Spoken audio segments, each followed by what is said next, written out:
Ashishe in the Democratic Republic of Congo, raising the death toll from a previous estimate of 50. Hulumende ke walelive ke ublema lokubulawa kwalabantu on the M23 rebel group. They say denial responsibility. It also said the rebels were backed by members of the Rwandan army, a frequent accusation by the Congolese government, which Rwanda has consistently denied. So again, the Rwandan authority could not be reached for comment. Congo's army and the M23, a Tutsi-led militia, have been locked in fighting for months in the country's east. The death toll was announced by Congolese Industry Minister Julien Paluku, speaking at a press briefing with government spokesperson Patrick Muyaya. Yeah, I think iyathabisa esizenzaba lesolo ichubeka la isifundeni seAfrica kuyabulawana kunama conflicts.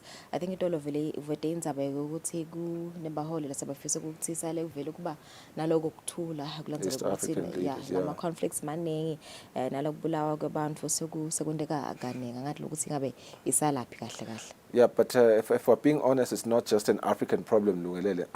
Ingonje emhlaba wonke ngoba nasikhuluma liqiniso the biggest war ngisolongile Russia and Ukraine ngoba it then trickles down and affects the whole global economy. But nje la Africa lokuba ngcono ukuthi the peacemaking processes khona kungathi ahanjiswa embili, and you can see ukuthi lama leaders are intentional ekutheni but ikhulumisa letindzaba sengiwo nje the groups within the countries la sachuba lenkani, but nangabe labaholi bachubeka bakhulumisana sithemba ukuthi kutaba nesisombululo masinyane kuphele konke lokuchitha kwetingadi lo. Yes, mbukele kanti sitati buketa kabandile tothamba imbili kulamanye emave sisachubeka nalo luhlelo lomhla sibhe ukuthi sikhulumisane nalabasuka eSwatini Competition Commission itolo ke bekugujwa lilanga le World Competition Day. Dokumleko ukuthi eSwatini Competition is the only organization in Eswatini that is empowered to directly protect consumers in respect to all aspects of trade. Dokumleko ukuthi tikhathi tabokhisimusi ema consumers athenga kakhulu timfo kubalekile ukuthi ema consumers avikeleke kuba sachubeka nekwenda kuthenga kwabo sithabe sikhulumisana naye lapha lobuketona tindzaba tabo consumer khona eSwatini Competition Commission kuva ukuthi abavele mhlambe emalungelo ebathengi sime kuphi nawo sakumele ukuthi basebenza ngaphansi kwawo umthetho we Consumer Act yeminyaka wa 2007 sabe sikhulumisana nabo lamhla ekseni nga 6:30. Kanzi-ke sitawuphindze sihlale naye emabhalane lomkhulu lochamuka khona etiko letekulima Sydney simelane ukukhulumisa indzaba nje lembukela tawukhumbula ukuthi mhla tingemashumi lamabili nesiphohlongo ngenyanga yakholwane the 28th of July sibone indvuna letiko letekulima Jabulani Mabuza i-announcer ukuthi uhulumende through iministry yakhe yetekulima uphindze uyalibuyisa lihlelo lokuhlangabeta balimi ngempahla yokulima, the input subsidy program le sita-ke balimi ngetindzaba tetikulumba nangekunciphiswa kwema-rates etinhlanyelo netimpahla nje tekulima nempahla yokulima leyahlukene. Lelo hlelo-ke selifike emaphethelweni selivaliwe mabhalane lomkhulu wetiko letekulima Sydney simelane tasichazela kabanti ngalo lolu hlelo from the 28th of July ukuthi basebente njani till the closure of the program which I believe was on Monday kuleli viki leli lesikulo. Sitakhulumisana naye-ke umnguni asichazele kabanti ngalo lolu hlelo. Yeah, it's 7 minutes after 6. Asibahla emakethe nasibuya sithatha indaba tethu ekucala.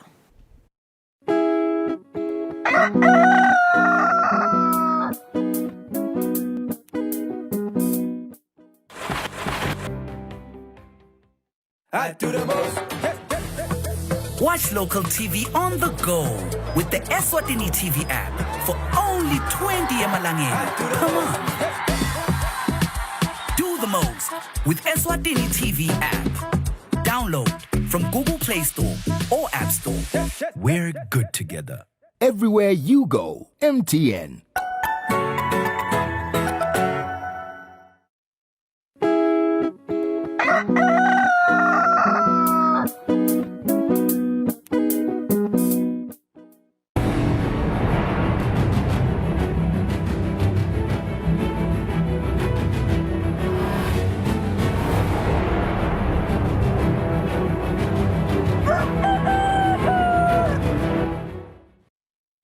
Mbukela siphinze sikwemukele ehlelweni. It is just gone 10 minutes after 6 lomhla ekuseni sitawuthatha indaba tethu tekucala lomuhla sitawucala leti chamuka lapha esifundeni saseshiselweni lapho khona bantfu labangetulu kwetinkhulungwane letintsatfu batawutfola litfuba lekucashwa enkampanini iJohnson Workwear letakwakhiwa esigodini sasejabulani ngaphansi kwenkhundla yasemasayisini khona esifundeni saseshiselweni. Ikhuluma ngesikhatsi kwetfulwa lo msebenzi indvuna yetemabhizinisi Mancoba Khumalo ithi lokwakhiwa kwale fema kutawutsatsa tinyanga letilishumi-2. Indvuna ichaza kabanti ngalomsebenzi wekwakhiwa kwale nkampani yeJohnson Workwear letawukhicita timphahla. Lo msebenzi lona ke mukhulu, imali yakhona itawucishe ifike ku 200 million emalangeni. Bamvuke labatawucashwa la mayiphela le firm bayenca ku 2500, September batawufika ku 3000. Kucasha kutawuthatha igaba letimbili njenganyalo nje lo sisuka la kusuka lithule. Batawucasha ke bantfu labatawukwakha la, baningi bantfu emaswati atawucashwa nje lokho sekutawucalwa. Singabakhuthata abantu bakulendzawo ngeke nje sinelunga leParliament la kulendzawo, sinendlunkulu lebuya kulendzawo, sinelidolobha lasenhlangano lokulana dolobha lelithutane. Vele si emphasize ukuthi akucashwe abantu balendzawo kusakhiwo. Lilunga leParliament lenkhundla yasemasayisini Mduduzi Dlamini libonga uhulumende ngalomsebenzi. Sijabule kakhulu empeleni nje sibona Christmas angakefiki. Kwekuthi kungafika le family letawuchasha inqumbi yebantu. Lo msebenzi wekwakha le nkampani wendiwa yi-Construction Associates. Etindzabeni Eswatini TV kubika Nelson Wendlangamandla ngambongwa Dube yenhlangano. Indvuna yetekulima Jabulani Mabuza ithi litiko layo lisatawubuka kutsi ngukuphi lokungashiphela hulumende emkhatsini wekuthi tigulumba tibe khona ngenkhundla nekuthi tichubeke titfolakale kuma-RDA.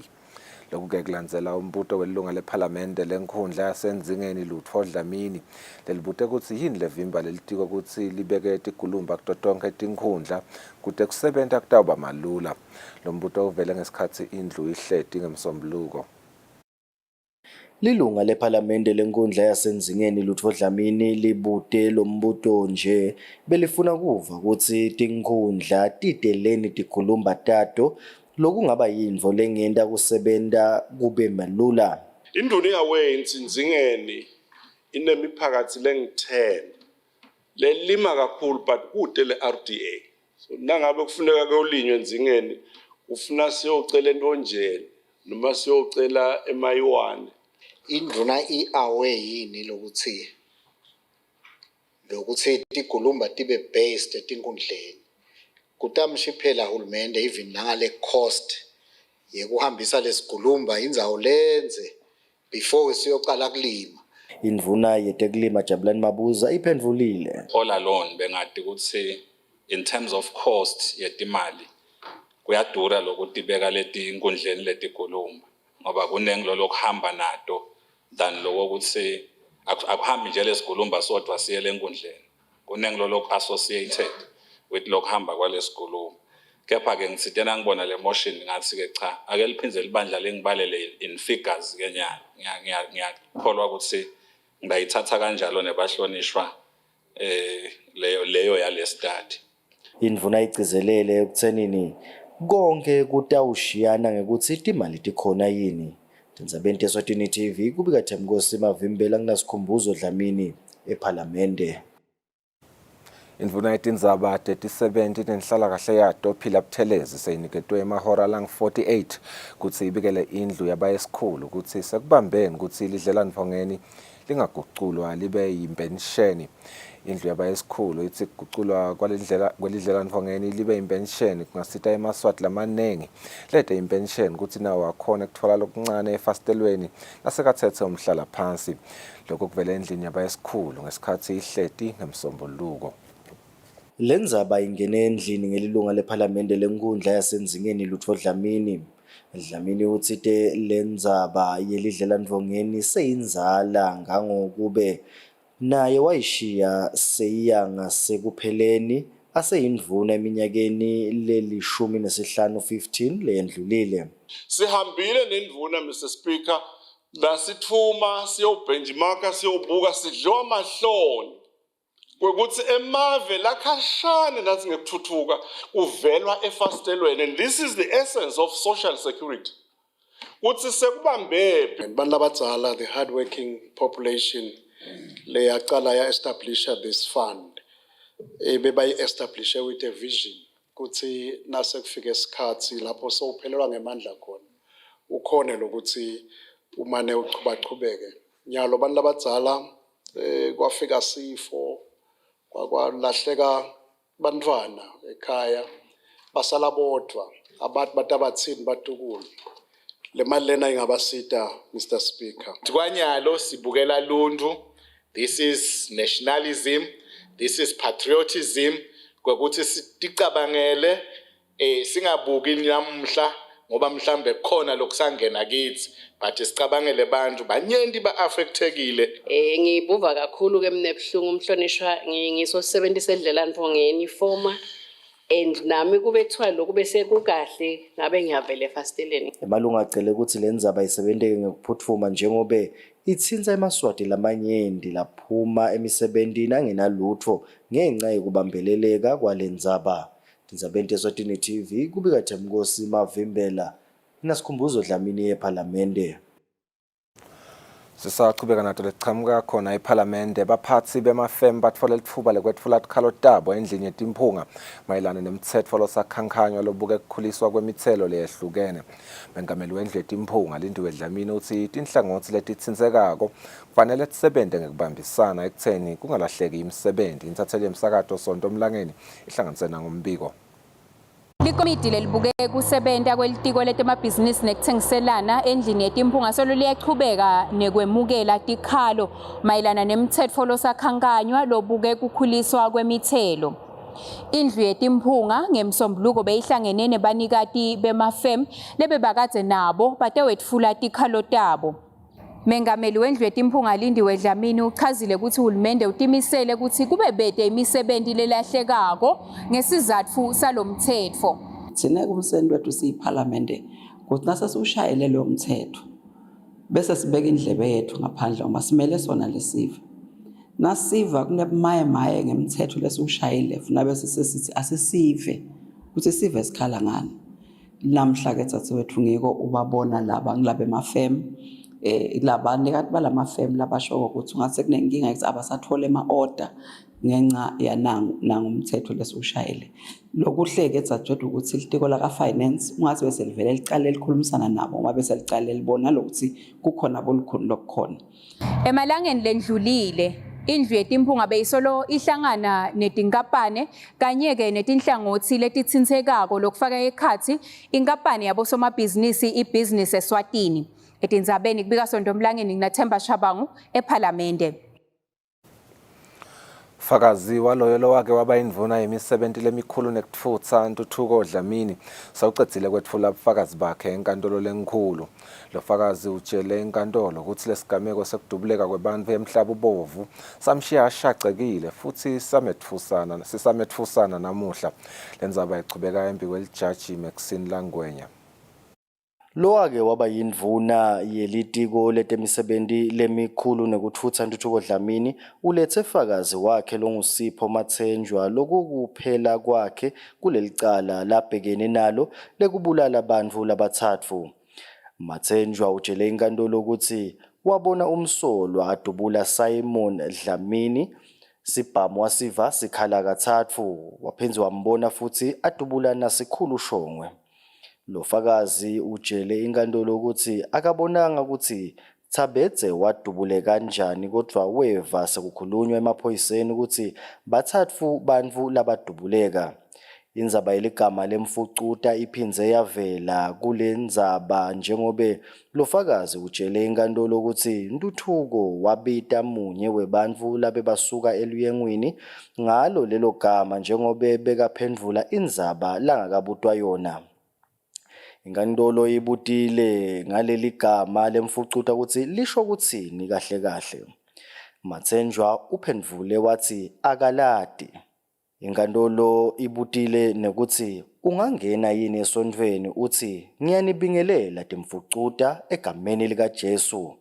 Lo fakazi uthi Angeke njengoba esontweni kunebazalwane kanti futhi kubitwana ngebazalwane. Inkantolo echubeke yabuta Matsenjwa ukuthi udiva anjani ngaloku lokwendeka emhlabobovu ngemnyaka wa 2020. Lofakazi uyitshelile inkantolo ukuthi kwametfusa kanti futhi uva kungathi kwendeka kabusha njalo nakakhuluma ngaleyo ndzaba. Lenzaba itawubuya enkantolo ngemsombuluko evikini lelitako lapho kutawube sekugocotwa khona tonke tinkhulumo. Kulenzaba umsolwa umelelwe nguNoncedo Ndlangamandla kanti umbuso umelelwe nguNcamsile Masuku. Etindzabeni teSwatini TV kubika Themkosi Mavimbela enkantolo lenkulu. Libandla libukeka kugcinwa kwemagugu elive i-Eswatini National Trust Commission sisukumise elikhasi lelisha langcondvomshina kanye netimphawu pheceleti ema-logos etindzawo letisithupha letingaphansi kwaleli bandla.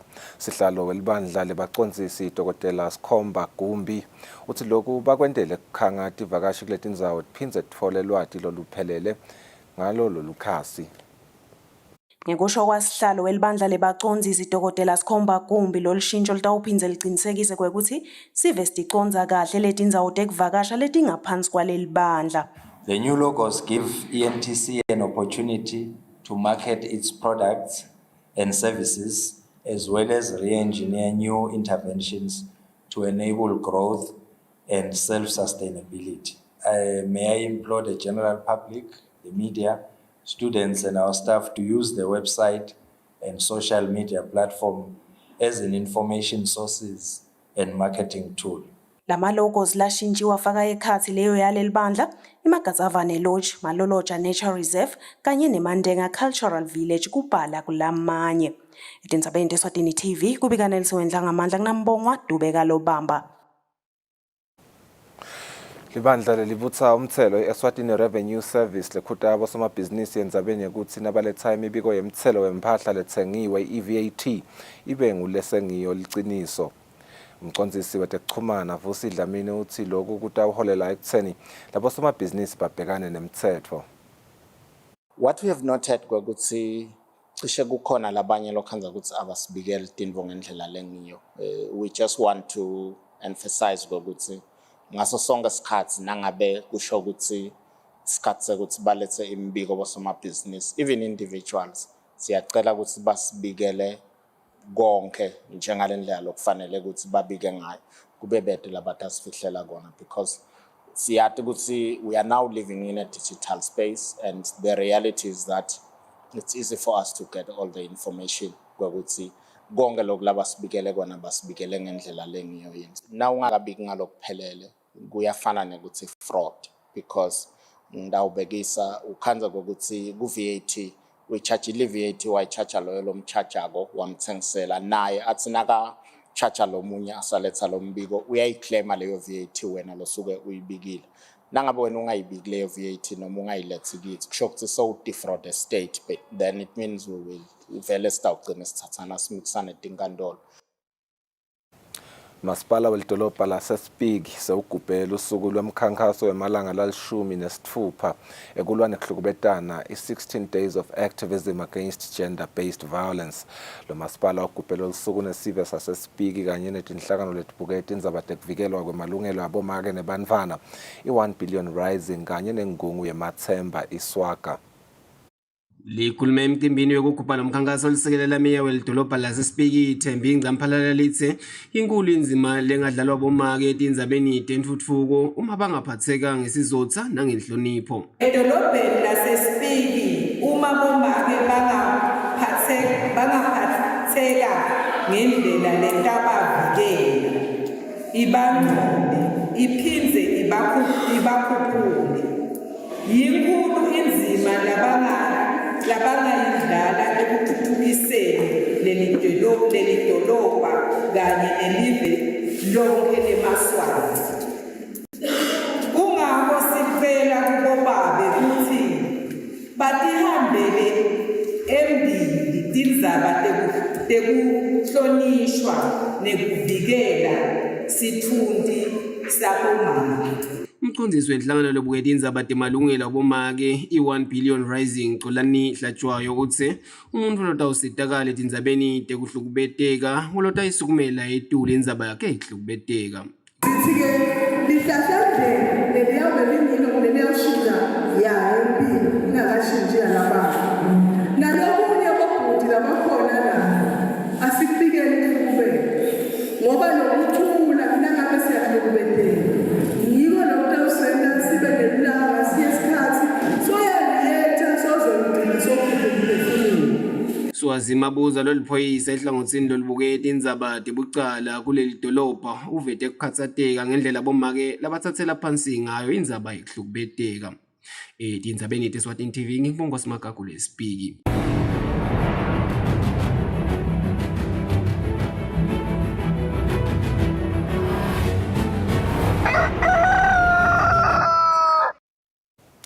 Temidlalo likhethelo lakuleli lemidlalo wekhilikithi likhale phansi emidlalweni walo nelikhethelo lesive lase-Sierra Leone emidlalweni wekuhlunga emave latawungenela indzebe yemhlaba yekhilikithi letawubanjelwa eveni lemelika eminyakeni lotako.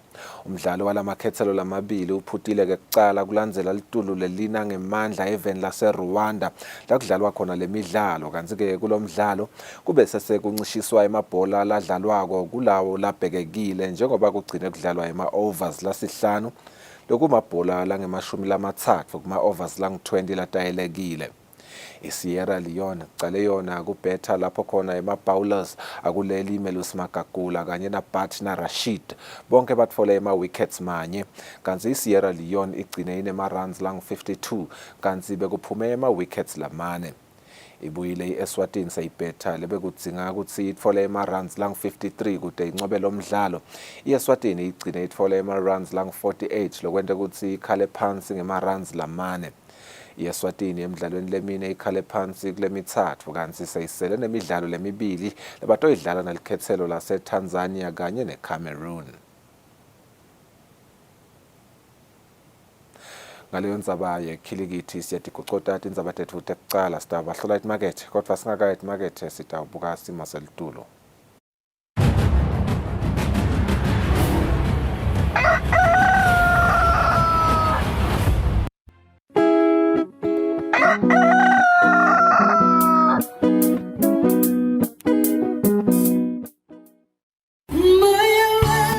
Musa Smakadze emavuso Trade Center Holy Ghost Party Festival ngemhla 31 kuDisemba kuyabe kuyi6 to 6 emnyango 100 emalangeni. Phuthuma siyanthola ithikithi lakho onke ama-MTN outlets noma kaMomo. Lalela engane yabakhona Dr. Rebecca Malope, Tina Zungu, Linda Dlamini, Shongweni Khuphuka, Nduduzo Mathe, Sipho Makhabane, Jumbo Maphathi Ndlovu phathwa kahle Lazwidi umkhokheli nalabanye labanyenti.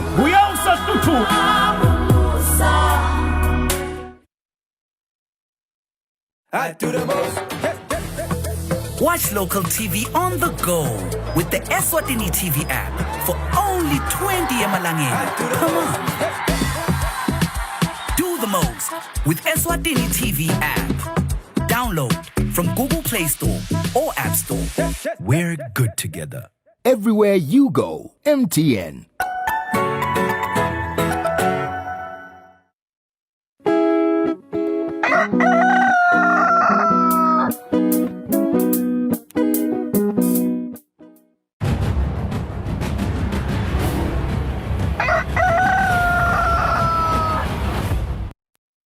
Asimze sekuvusele sakumukela nawo sanza kusivulela lomhla ehlelweni Kusile Breakfast Show besivutile ukuthi sidaba sikhulumisana nalabasuka eSwatini Competition Commission dokumela ukuthi itolo bekuyi Competition World Day lapho khona kubukwa tindzaba temalungelo ebathengi. Sakhulumisana naye Linda Dlamini long consumer manager khona kuleli bandla sibuka kabande nje kokuvikeleka kwabathengi kakhulu kade njengoba sekusonzela tona tikhathi setiphithiphithi lapho khona abathengi batawuthi khanza basethi tolo bathenga lokwana lokwasona kuvuka ukuthi ngabe vele mhlambe bathengi bavikeleke kanganani nekuthi ngabe mhlambe ngabe kukhona lokho labakubonako ukuthi baphathe kahle kuleso sitolo babika kanjani basidakala kanjani. Sikuvusele Nkosi nomhla eksene siyabonga ukuthi ube nathi lo mhla ehlelweni kumbe nje kusichazele ukuthi sadle ukuthi vele ngini lenibuke amalungelo ama-consumers ingabe vele mhlawumbe niwanakekela yini vele mhlawumbe sicale lapho nje amalungelo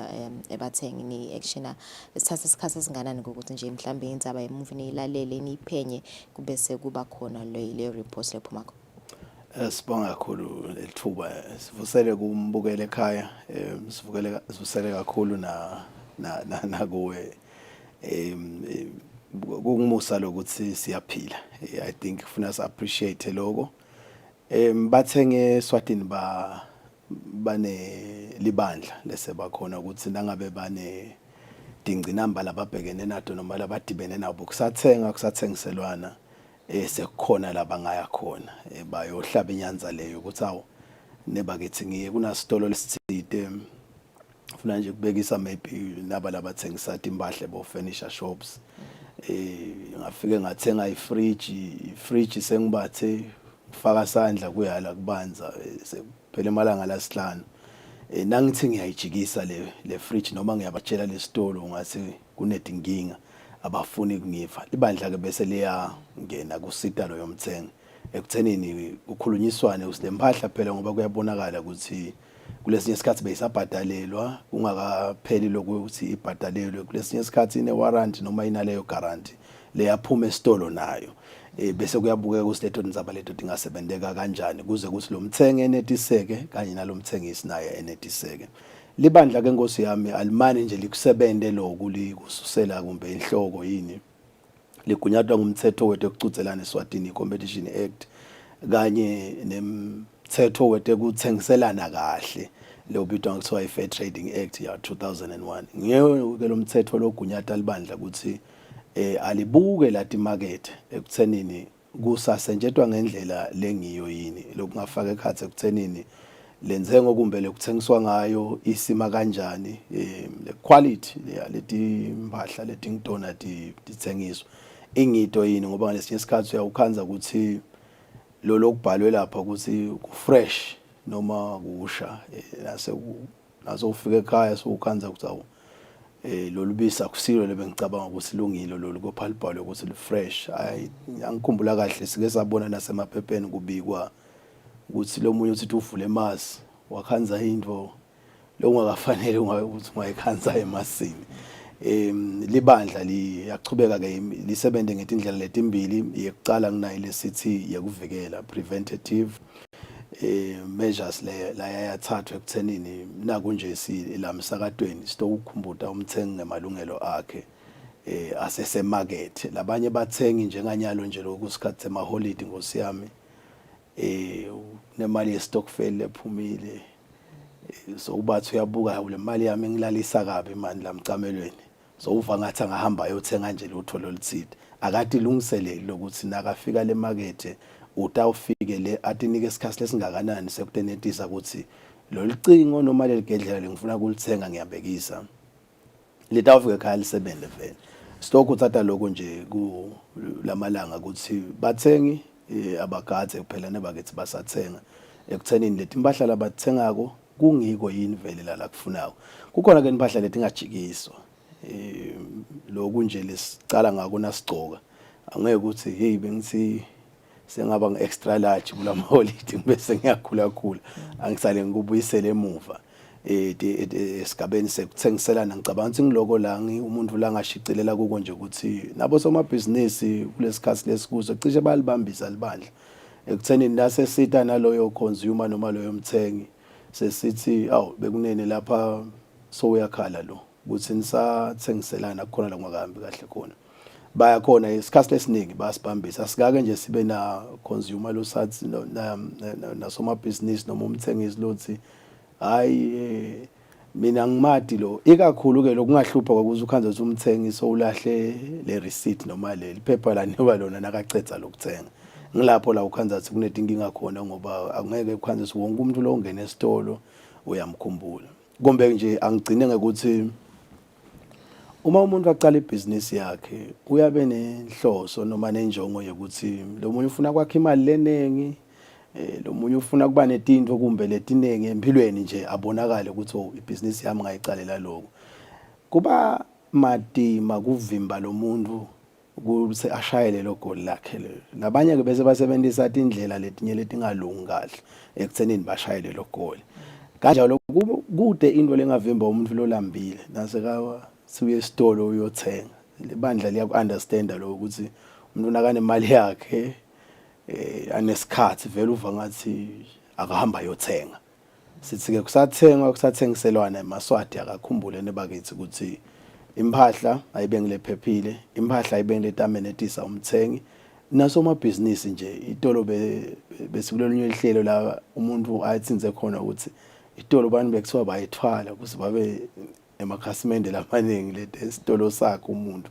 Kude isidingo saloko ngoba la kunekuchuthelana khona noma le competition uyukhanze ukuthi le lizinga lekuthuthuka kwale mpahla lethengiswayo iba sembili ngoba ngiloyo ufuna ukuthi lokwami kuyakhosa lokwami kusezingeni lelingilo labantu basihlati lesimatima kuyendumbeni bayo uphemandi noma bayokwendana lokuthi nje labantu bakhuluma ukuthi nawe uyothenga lapha ubuya kanye ungabuyeli.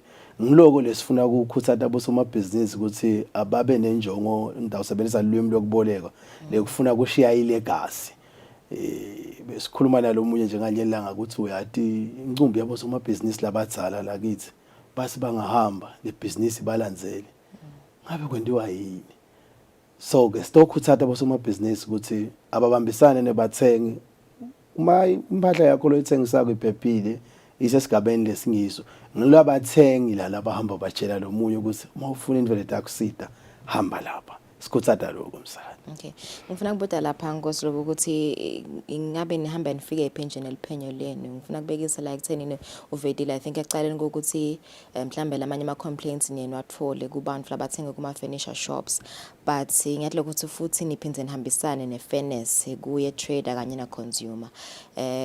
Njengoba ufishido nje ukuthi latinye titolo tiba nema warranties mhlambe eminyaka mhlambe consumer so yakhala ukuthi iTV yakhe ayisasebenzi in less than 4 months. Ingabe niyakubuka yini possibility ukuthi mhlambe consumer ibulewe nguwe le TV mhlambe uyibisile but so yayijikisa so ufuna ukuyibisela furniture shop sayakhona na la again ukuthi hi trader ngithengisele iTV la ngasebenzi kahle niyahamba nibukisise ukuthi vele kahle kwendeke le TV noma vele nivele nime esidini la consumer. Cha nebakithi sine side side lesilikhethako sine nje simene ukuthi kusathengiselwana akube nendlela yokuthi kulingane. Liqiniso lokuthi laba vele bethi itolo angithi nje umthengi utayedwana isikhathi lesiningi kepha lo mnikati wesitolo yena ukhanze ukuthi unelishumi lebantu noma ngedulu kwelishumi labasebenza la ngekhathi le injongo yabo kuvikela imisebenzi yabo nekwenta siqiniseko sokuthi bachubeka bayahola. Lo mthengi nje ngozi yami yena kude lemenayo uta very end ngalesinye isikhathi uhlatshelwa nokuthi lento inje ibingasiyo ngekuthi laba bendela nje ukuthi inkosi yami ngimane ngihole nakuphela lenyanga. Umsebenzi wethu ke kwenta ukuthi kube nekulingana kusathengiselwana. Ngeke ngithi siyama kakhulu umthengi ngeke futhi ngithi siyama kakhulu umthengisi. Sifuna nje ukuthi nakafika lo athi lesitulo ngathi nje ngihlala kuso ngawa saphuka umbala akakhona phela kuvakala. Isikhathi lesiningi bokhanza ukuthi abanye bosomabhizinisi bese babhonca indlebe abasafuni kumuva lo muntu ukuthi lesitulo asilungi lengathengiselwa sona. Ngilapho ke lapho bese sekufuna kubuka libandla lisengafika esigabeni kumbe la singathi likhona kutesta. Noma kuhlola letinto ngekulesisigaba sanyalo sekuthi nje nakangathi umuntu uyathi ngithenga iyogurt ngiyithengela abantu baseyabacubula. Kambe ngabe lento ibonga ukuthi le yogurt ayilungi noma nje kulomntwana une allergy ku enven lefakwa la kule yogurt ngiyabekisa. Ngilapho ke la sithi khona nalapho bakhona kumbe abantu esingase sesireferisha kubo leyo product leyo ukuthi anisihlolele la sekunebantwana labangaka labasinabadla lokhu babe nanako. But okustokhona ukuthi bese velonke sesikhipha leso simemetelo sokuthi nibobona bekunene indzaba lethinza iyogurt le kanje ngiyabekisa mbukele ekhaya ungenteka ukhanze ukuthi ingabalimata abantwana. Nasisebenza nje nebo mnakethu baka Khomesa ngawukhumbula ukuthi live liyingcenye ya Khomesa baye bakhona ngalamanye malanga kusi lethela tecwayiso ukuthi emakethe sekunanako.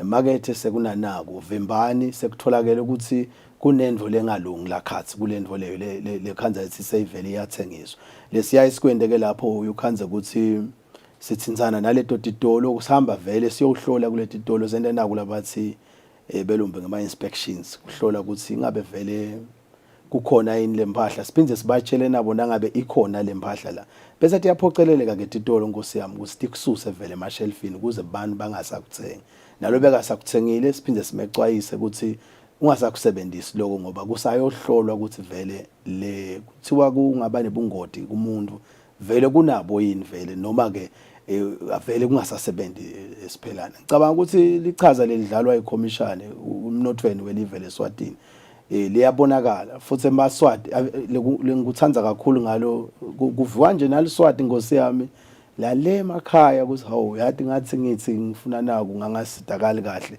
kwase kuba nebantu le babekwe eveni kusiphatha ukhona ukuthi bangiside ngicela ukugcina nje kuleyo ngcingana leyo ngekuthi itolo libandla lisengekho bowukhanza ukuthi kufanele lo muntu ayothatha ummeli kuze kusakhona silelungelo lakhe lokuthi sowuthenga impahla lebe kangayifuni noma lengasiyo lesimo bekasifuna nyalo sohleli naleyo mpahla leyo ngoba leyo esitolo uthi angikukhumbuli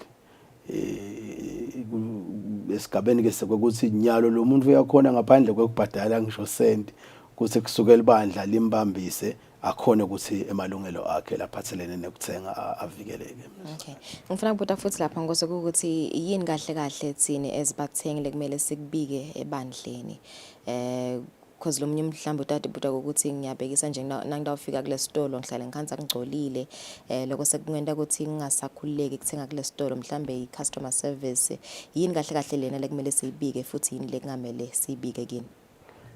Lo mthetho le we Fair Trading Act une tindvo lati bita ngakuthi uma umthengisi athi phatha ngalendlela le uyawuthathwa ngekuthiwa licala dinengi tindvo leti fakwa lapha thinzi nje ukuthenga nekuthengiselana kuphela ngibekise lifaka ekhathi nanaku bekwendeka kakhulu itola ngathi noma kusachubeka nako lokuthiwa ngama pyramid schemes la ukwazi khona ukuthi umuntu uthi fakani imali lapha sitawusheshe sinjinge masinyane konke kutasihambela kahle ngiyabhekisa nje ufaka ekhathi ekuthenini impahla lethengiswako ukhanze ukuthi ayisiso lesigaba lekumele ukuthi ngabe kuso in terms of quality kungaba ne quantity ukuthi kuthiwa la khathi kuna 4 wetingilazi kuleli bhokisi ukhanze kunadimbili etingilazi umthengi kunelungelo ukuthi bese uyabuya ebandleni uthi awu ngibuyisele leli bhokisi ngathi nani tihloleleni bathi ke ngiyibulele lengilasi lenye ngiyingekho la mina nangiyithatha dathi phele ngicabanga ukuthi ngilapho la bese kuba nemsinjwana khona ukuthi abasavumelani labantu bobabili ukuthi vele mbamba nakafika lo wafika wathatha ini waya naye ekhaya nangabe nje uyothenga sikuthatha abathengi nangabe ngiyawuthenga lucingo aluvuleke phela lucingo la ngilithenge khona nangabe ngifuna lo lucingo lwami ngidawubekisa abantu bafuna WhatsApp ngiyabekisa kulamalanga asilubone lucingo lo WhatsApp lela ngilithenge khona kukhona ke nakulo sekukhona etimakethe Nkosi yami le ngathi noma ngidakubita ngema fake products yini lo ukhanza khona bane ngidawusebenzisa isiswati abantu labangeke sive sine sisakhulu bese kubita ngemdubulo ukuthi yinto nje ukuthi ngimane nami ngivele kuthiwe nginako bakhona bathenga vele abakuthenga lokho ati lokuthi leli teki leli esikhundleni libukeka ngathi ngiAdidas lona kepha libhale Abibus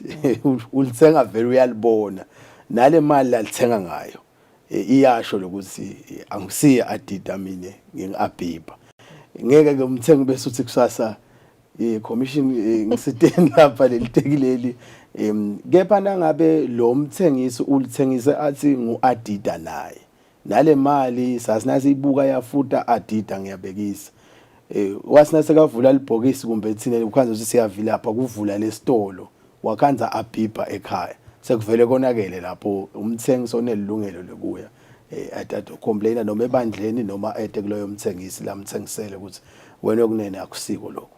Okay. Yes, siselapho nje indzaba yema products ngikhosi kunala ama products mhlambe lesiye siwabone letinye titolo mhlambe ngibekise nje lamanye abhalwe ngesishayina sikhona lokufunza kahle ukuthi athini mhlambe nje sikubuta nje i-role ye commission leyidlalayo kulokuthengiswa kwalawo ma products lawo nona sibuka nje i-safety yawo ma consumers ukuthi kabe vele mhlambe ngena kanjani nini nowaseta kanjani ma consumers. Angibonga kakhulu msakati leyo mbuto. Ingcingwana lena lelikhuni mani Nkosi yami. Thina eMaswati siyakuthanda letinto leti lo kube bengasebenzisa lumi lokuboleka ngathi letinye alama products sikhona kuwathenga ngoba sinema insecurities. Nakathi nje umuntu woloku kwenda ukhanya khanye. Kanti vele ngadalwa nje ngingosikhumba nje. Sengifuna ukuthi ngabe ngingakhanya khanya inibijana nami ngithi kuthatha lelakho libala. Sengiyaya ke lapha kubhalwe ngeShayina noma ngalolo lwimi lokho noma ngesiArabic noma ngesifrench kanti angilwadi lolo lwimi.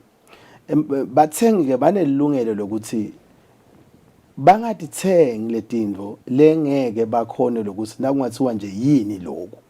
Naye akakwathi uthi liphilisi nje lemshayina ngiyabekisa. Kepha ukuthi lisebenza kanjani lisita kufika esigabeni lesinjani kuphepha kwa yini asesithi ke nginema allergies lathide vele ngiyakuthatha indolo la manje nakubhalwe ngalolu lwimi lolo so uyalimala kumthengi ngoba akasati lokuthi kepha nakungathiwa kusasa vele wawuthengani wena besivamisa kusho nje kulaba labasita ngesintu ukuthi ukhanze ukuthi ukunike amabhodlela lamabili nawo lamabhodlela akunika wona ugcine nje ngekubekisela ukuthi uthatha lithamo la lena kayisiye kunathwa kepha naso wabeka ekhaya amabhodlela ongithi awukhona kwehlukanisa ukuthi ngiliphi leli kunathwa ngiliphi leli linye lekwendiwa ngaleto awukhanisa uyaphambanisa ngaleso sigaba sokuthi kude lama instructions noma lenqubo yokuthi lokhu kusebenza njani vele siyakhuthatha nje ukuthi akukavumeleki ukuthi kube nento eshelfini leta ubhala ngelwimi le umthengi angalo understand ngamane kutholakala indlela nabe vele umthengi uyayifuna lento uvile ukuthi bathi hayi kona ngisathi lesishayina kepha ngilokhu lele ngikufunako mina but njengoba ngishilo isikhathi lesiningi kuba indzaba yokuthi usibandvu ngiloyo unema insecurities zakhe ukuthi awu nangamane ngithole lokube nje nangamane ngithole lokube nje bese ke bantu sokukhanza ukuthi sebathenga leto dinto leto nase bafike emakhaya sethi balimada sekungathi kumbe ngemaloyo kanzi wathenga into le beyise shelfini ingakabhalwa ukuthi iyini isita kuphi imbambambamba yini ema side effects ayo mase kwentekile ngoba nalama side effects ngisidakala njani njengemthengi. Okay. I think kulamanye amave nje Nkosi ngifuna kubuta nayo lenye kulamanye amave siyababona siyatibona letinye tinkampani ti recall ama products abo letinye tinkampani ti recall atimoto lamanye ama products lamaningi futhi ngabe la ekhaya Eswatini vele indzaba ye recall nje ivame kanganani sihamba on track noma mhlambe sisemuva kusathenga ku isenjeto lendzaba. Ngiyawubonga naloyo mbuto umcoka kakhulu ngibe nenhlanhla emavikini lamabili kumbe la lendlulile bengise Brussels ku International Product Safety Week bekukhulunywa dona lendzaba leto lesinye sikhulumi nje lebesi sala Africa sakhala sathi siyayisive ukuthi ngiyabekisa Toyota u recall etimoto letside siyayisive ukuthi BMW u recall etimoto letside wasithine inkinga ngiyabekisa kuma airbags ahlasuke kanje atilo nje wona iebhek uhamba kungakashayiswa lutho ngiyabekisa thina kwendiwa yini la Africa kusi ngale ngakini niyakubika niyakudonsa letinto lesakusale kuphume emakethe ngoba tawulimata abathengi kepha la kithi akufiki kwavunyelwana ukuthi asekwendiwe indledlana yokuthi lama product warnings agcine afika mhlaba wonke kube nekulumbana ngoba phela njengoba kuyayikuthiwa nje sesiphila global village lokhu harmful to the EU ku harmful nakithi lokhu harmful eMelika ku harmful nakithi akungabuke kungathi hayi laba bangachubeka baphile nabo laba bendlu eminyama bathi awuchuba akunankinga ngeke balimade kakhulu lokuvamise kwenteka kakhulu ngila ma products lawo lokhanza ukuthi siwasebenzisa nje la mtimbeni itolo nje through commerce bathi asekusuke ipurity essential products emashelfini ngoba seyikhanzakala ukuthi ine asbestos la khathi ngalelinye ilanga bebacela ukuthi akusuke Kinder Joy, ngiyacabanga uyayathi Kinder Joy, ngoba nayo ukhanzakala ukuthi inema harmful products la khathi. Into leti kanjalo le umhlaba emavela sathuthukile sekathi thathele itinyathelo thine siseta kancane ngemuva. Nakona ke ngiloku sisikhathi lesiningi side nala letindzawo la ungayisa khona lendvo iyo testo ukuthi vele lokhu kuyas affecta invele thina. Kepha nje baye babite bathi imoto lephumela inini ngiyabekisa lo nginamhlobo naye atibuyiselwe. Hayi angisengake ngikubone la khaya athi Dlamini bayithese nje itolo ibiyele emuva la sayithenga khona msa. Okay, kume kugcina nje Nkosi mhlambe kucwayisa nje sive kule festive season ngemalungelo aso nekuthi ngabe vele mhlambe sibika kuphi senta kanjani nje mangabe khona lokubonako longahambi kahle leso sitolo. Siyabonga kakhulu. Maswata akachubeke sinebhadi ngosiyami kwanyalo ukuthi ikhomishane itinde embabane kuphela. Isenga kakhulu kumbe kufika tonke tifunza ngilokunye lokhanza ukuthi labanye kuyabakhinyabeta ukuthi sengindaba khanza phi labantu. Kepha nje uma usebenzisa laboma leli post lethu la kamoya info@comco.co.sz siyaphendula ngosiyami siyaphendula ukhona nje lo send itolo bese simshayela kusisi wethu akhala naye ukuthi senginenkinga lapha ngathenga naku furniture shop sengithembise kuphela umnyaka ithi siyashintsha uze wathi bathi batamshela ngeBlack Friday ifike le Black Friday kumbe kutalenye lemhloshana yini asati but nje ema customer kati imali ayinga kuthiwani imali ngumshibo lovuthiwe ayingakupheleli phela nje usathi uyasuka so uphelelwe imali nalento lobothi uyayithenga ayisayifezi le njongo obothi uyithengela yona. Sikhumbuta nje Maswati bathengi nebathengisi bekunene asiphathaneni kahle kuze umuntu abuye esitolo akaphatheke kahle. Kukhona ukhanze nje letinye indvo leti simbundo ubekisa ngabo service nje ukuthi sekune line sekude nje nalothi buyani ngala into khona kusitakala buyani ngala into khona kusitakala. Akahlonishwe kakhulu lamalungelo umthengi unelungelo lokuthi impahla nasekayikhanza ukuthi ayisiyo lebe kayifuna ayijikise. Lonke nje analo leli pheshana lelisho ukuthi ngithengela ayibiyele emuva. Indzaba yabo thathile ayikho ngaphandle njengoba ngishilo nangabe lempahla beyithengwa. Angiboni nje ukhona lo ngafuna ukugcoka bhodi lekuthiwa bese kafakwe ngilomunye. Angiboni ukuthi khona lo ngakuthabela lokho tekuhlandeka atikuvumi. Mthengi mangabe sekathengile impahla wangenetiseki ngayo umthengisi ufuna ayemukele ibiyele emuva amnikete lenye noma nangabe ke vela abavumelani ngekukhona umthengi bese uthi ngisafuna ngisakwethembe ufuna athola imali yakhe athi ukhona kuchubeka yawuthenga embili. Kepha nje Maswati akaphathe kahle imali Christmas uyafika engce ukuthi seta January nakafika January kuvulwa tikolwa nalapho besikhuta nje ukuthi atingaze tikolwa setithi inyuform yalapha ithengwa lapha kuphela ngoba senenda imonopoly utawukhumbula itolo nakusene monopoly ukuthi lucingo beluba ngimalini nakuthiwa nje utawushaya lucingo bekubita malini lo uservice njalo ngenyanga nale service ingekho ngaphasi kwa 30 rand ngiyabekisa nje isim card bonke kuyithole ngale mali lo ithola ngayo nyanga.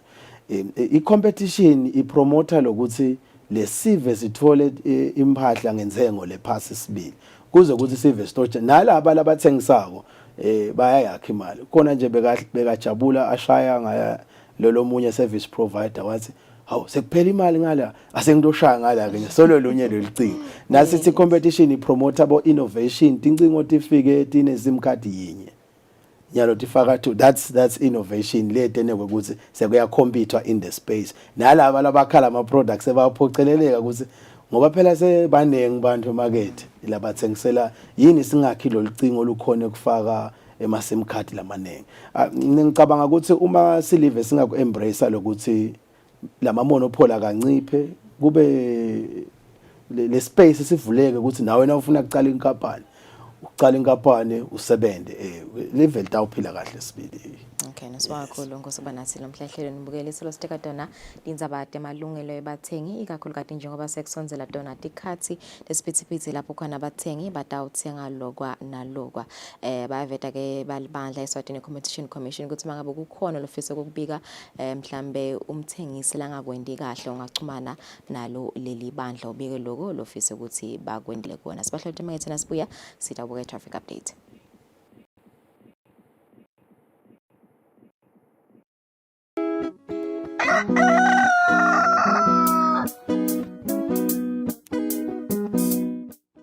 This is PrEP, otherwise known as pre-exposure prophylaxis. PrEP is for HIV prevention. PrEP can be used by HIV-negative people to protect themselves from HIV. For more information on PrEP, visit your nearest health facility or call 2030.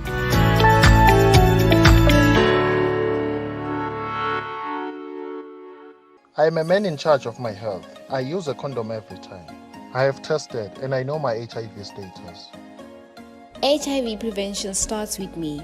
In order to end AIDS, I have a right to fair treatment in access to HIV services. Health facilities do not discriminate. Visit your nearest health facility for HIV services. Ngekulinganisa, sinqoba i-AIDS kuwonke wonke.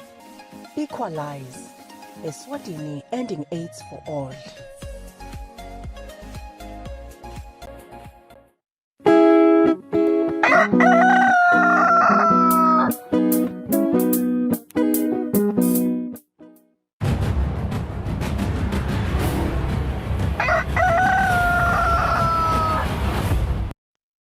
Simize sinimukele lesikhathi sitavuka simo semgwaco lo mhla ekseni asivusele gole la mhla ekseni ingabe kuhambeka kanjani emigwacweni. Angivusele ethombeni ngivusele umbukelo waloluhlelo sivuka sinenkungu etindzawo letiphakeme lokwenda ke sikhumbuzo umshayeli kubaluleka kokukhanyisa emalambu emotolo wenda siqiniseko sokuthi nemigamo yokulandzela linye imotolo uyawugcina kuba ngiloyo lophephile nakwenda ke siqiniseko sokuthi litubane lakho ikakhulukazi lapho ungabona umgamo lowanele nakhona uyalinciphisa ngendlela leya wenda kusube ngiloyo lophephile kanti ke emadolobheni lamakhulu ekhathi edolobheni lasembabane nathi etibane letlapha eceleni kwase bus rank tibane letlapha eceleni kwase corporate kanjalo netibane letlapha ngase super spa lezo tibane leto atisebenzi nyalo ekseni kanti ke lunye uhlangothi na usuka lapha total gardens wenyuka ubheka khona emagesini ngamhlambanyasi road lapha eceleni kwenhloko office yombutho wamaphoyisa ikakhulukazi kulabo labehlako kunesihlahla lapho lesiwile lesithetheke ingcenye yemzila wekuhamba i-driving lane noma ke umzila longasenqele idayile kubita nge-slow lane lekwendeke ukuthi ke labo labangena ekhaya edolobheni bathi khanze bagibela itulu kunaye i-painted island noma ke lapho kunamalayini la yellow khona nje awube kunene asicaphele sisasonzela lapho ikakhulukazi nyalo ekseni ngoba umthamo wethu motolo usetulu kanjalo ke noma ukhuphuka ubheka khona lapha etulu enkoyoyo lapha eceleni kwakumaduma phansi nasiyasicango setinyawo eceleni nje kwalapho bekulungiswa khona khathi leside na ubheka edolobheni nalapho ke na ubheka enkoyoyo kuwesihlahla nakhona sathatha ke yona ke i-driving lane lesithi ke nakhona obe kunene siyawuncikisana kulona mzila munye longasekudla umzila wekwendlula kulethe tifunza ke kungaba kuveta lokuthi awu nakhona siyacela lokuthi emehlo ethu abe ngilakhaliphile kulandzela yona imvula yitolo lebeyibonakala inemoya kwenteka kube khona leto tihlahlana noma ke lawo magadlana labonakala khona emgwaqweni sekuthathe kahle naloko wende isiqiniseko sokuthi wendlula kahle ngendlela leyo bangileyo lephephile nekuveta ke bekulenda ukuthi uwo umgwaqo lomkhulu losuka ekeni lasengwenya uyofika lapha endazi kamanzini solo uyalungiswa itindzawo letiningi la sibona khona ke bahesha balungisa ema-guardrails nekuvala ke lawo ma-potholes nakhona nje lapha kamanzini na ubuka tona tibane temgwaqo letilapha endasi napha kakhoza ikakhulukazi emzileni wokuhamba i-driving lane phela nalapho ke kububuliwe kwase ke kufakwa wona ke ama-chevron noma ke bongqondo bengodi lapha kuqaphelisako ungumshayeli usasonzela kuleyo ngcingwana leyo sekuqaphele ke naloko silehlise litubane njengoba kulibhambi lelakhiwe lapho ikakhulukazi lelithobela khona ke ekhaya nasekhathi ke edolobheni solo livaliwe nathi yasalati lesihamba lapha kubomjingo siyawubheka khona lapha ku-Sydney Williams kanjalo ke naso sisalati lisuka lapha e-Central singene ekhaya ke edolobheni kungaba ngiloko nje ekseni sithi nje awube kunene asiqapheleni lapho sihamba khona emehlo ethu abe nginawo la khaliphile nekwenda lesiqiniseko leli tubane lohamba ngalo watise ukuthi kunenkhungu lekhansa phansi etindawo letiningi uyawuhamba ngelitubane leli yabo ngileli phansi sibili. Siyabonga kakhulu Thombeni, nginifisele ilanga lelishe nisaqhubeka nemsebenzi wenu, naso sive semaswati sisifisele ilanga lelishe naleli phephile sawusebenzisa umgwaqo. Sibonga kakhulu Sergeant Kule kusiniketa leyo mbiko. Mbukela sibahla letemakethe nasibuya sidawo sasathi indzaba futhi sibili.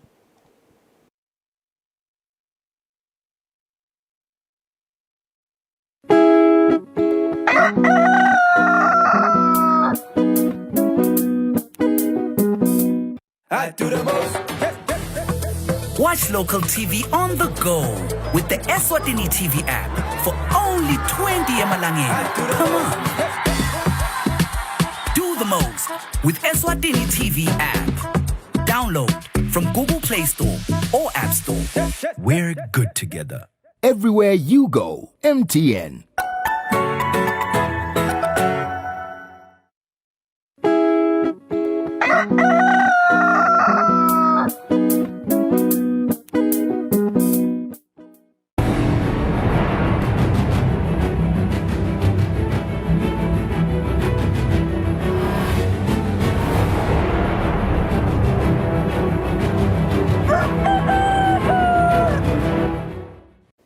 Asibenzele sinemukele sidaba kade indzaba futhi sibili. Bantfula bangentuli kwetinkhulungwane letintsatfu batawutfola litfuba lekucashwa enkampanini Johnson Workwear letowakhiwa esigodzi sasejabulani ngaphansi kwenkhundla yasemaseyisini. Ikhuluma ngesikhatsi kwethulwa lomsebenti indvuna yetemabhizinisi Manxoba Khumalo yithi lokwakhiwa kwale firm kutawutsatsa tinyanga letilishumi. Indvuna ichaza kabanti ngalomsebenzi wekwakhiwa kwale nkampani yeJohnson Workwear letawukhicita timphahla. Lo msebenzi lona ke mukhulu, imali yakhona itawucishe ifike ku 200 million emalangeni. Bamvuke labatawucashwa la mayiphela le firm bayenza ku 2500, September batawufika ku 3000. Kucasha kutawuthatha igaba letimbili. Njenganyalo nje lo sisuka la kusuka lithule. Batawucasha ke bantfu labatawukwakha la. Baningi bantfu emaswati atawucashwa nje lokho sekutawucalwa. Singabakhuthaza abantu bakulendzawo ngeke nje sinelunga leParliament la kulendzawo, sinendlunkulu lebuya kulendzawo, sinelidolobha lasenhlangano lokulana dolobha lelithutane. Vele si emphasize ukuthi akucashwe abantu balendzawo kusakhiwa. Lilunga leParliament lenkhundla yasemaseyisini Mduduzi Dlamini libonga uhulumende ngalomsebenzi. Sijabule kakhulu empeleni nje sibona Christmas angakefiki. Kwekuthi kungafika le firm letawuchasha inqumbi yebantu. Lo msebenzi wekwakha le nkampani wendiwa yi-Construction Associates. Etindzabeni teSwatini TV kubika Nelson Wendlangamandla ngambongwa Dube yenhlangano. Indvuna yeteklima Jabulani Mabuza ithi litiko layo lisatawubuka kutsi ngikuphi lokungashiphela uhulumende emkhatsini wekuthi tigulumba tibe khona ngenkhundla nekuthi tichubeke titfolakale kuma-RDA. Lokhu kulandzela umbuto welunga leParliament lenkhundla yasendzingeni Lutfo Dlamini telibute kutsi yini levimbala litiko kutsi libeke tigulumba kuto tonke tinkhundla kute kusebenta kutawuba malula. Lo mbuto uvele ngesikhatsi indlu ihleti ngemsombuluko. Lilunga leParliament lenkundla yasendzingeni Lutfo Dlamini libute lo mbuto nje belifuna kuva ukuthi tinkhundla titeleni tikhulumba tato lokungaba yintfo lengenda kusebenta kube malula. Induna yawenzi ndzingeni inemiphakathi lengu-10 lelima kakhulu but kude le-RDA. So nangabe kufuneka kuyolinywa ndzingeni ufuna siyocela entonjeni noma siyocela emayiwane. Induna i-aware yini lokuthi tigulumba tibe based etinkhundleni. Kutamshiphela hulumende even nangale cost yekuhambisa lesigulumba indzawo lenze before siyocala kulima. Indvuna yeteklima Jabulani Mabuza iphendvulile. All alone bengati ukuthi in terms of cost yetimali kuyadura lokuthi beka leti inkundleni letigulumba ngoba kunengi lokuhamba nato than lokuthi akuhambi nje lesigulumba sodwa siye lenkundleni. Kunengi lokhu associated with lokuhamba kwalesigulumba. Kepha ke ngitsitena ngibona le motion ngathi ke cha ake liphindze libandla lengibalele in figures ke ngiyakholwa ukuthi ngayithatha kanjalo nebahlonishwa leyo yale study. Indvuna igcizelele ekuthenini konke kutawushiyana ngekuthi imali tikhona yini. Tindzabeni Eswatini TV kubika Themkosi Mavimbela kunasikhumbuzo Dlamini ePhalamende. Indvuna yetindzaba tetisebenti nenhlalakahle yato phela Buthelezi seyiniketwe emahora langu-48 ukuthi ibekele indlu yabayesikhulu ukuthi sekubambeni ukuthi lidlelandvongeni lingaguculwa libe yimpensheni. Indlu yabayesikhulu ithi ukuguculwa kwedlelandvongeni libe yimpensheni kungasita emaswati lamaningi lete impensheni ukuthi nawo akhona ukutfola lokuncane efastelweni nasekathethe umhlala phansi. Lokuvela endlini yabayesikhulu ngesikhathi ihleti ngemsombuluko. Lendzaba ingene endlini ngelilunga lePhalamende lenkundla yaseNzingeni Lutfo Dlamini. Dlamini utsite lendzaba yelidlelandvongeni seyinzala ngangokube naye wayishiya seyiyanga sekupheleni aseyindvuna eminyakeni lelishumi nesihlanu 15 leyendlulile. Sihambile nendvuna Mr Speaker lasithuma siyobenchmarka siyobuka sidliwa mahloni kwekuthi emave lakhashane nathi ngekuthuthuka uvelwa efastelweni, and this is the essence of social security. Kuthi sekubambe bantu labadzala, the hardworking population leyaqala ya establish this fund bebayi establish with a vision kuthi nase kufika isikhathi lapho sowuphelelwa ngemandla khona ukhone lokuthi umane uchubachubeke nyalo bantu labadzala kwafika sifo kwalahleka bantwana ekhaya basala bodwa abantu batabathini batukulu le mali lena ingabasita Mr Speaker. Kwanyalo sibukela lundu, this is nationalism, this is patriotism kwekuthi siticabangele singabuki namhla ngoba mhlambe khona lokusangena kithi but sicabangele abantu banyenti ba-affectekile. Ngibuva kakhulu ke mina ebuhlungu umhlonishwa ngisosebenzisa edlelandvongeni former and nami kubethiwa lokhu bese kukahle ngabe ngiyavela efasteleni. Emalunga acele ukuthi lendzaba isebenteke ngokuphuthuma njengobe itsinza emaswati lamanyenti laphuma emisebentini angenalutho ngenxa yokubambeleleka kwalendzaba.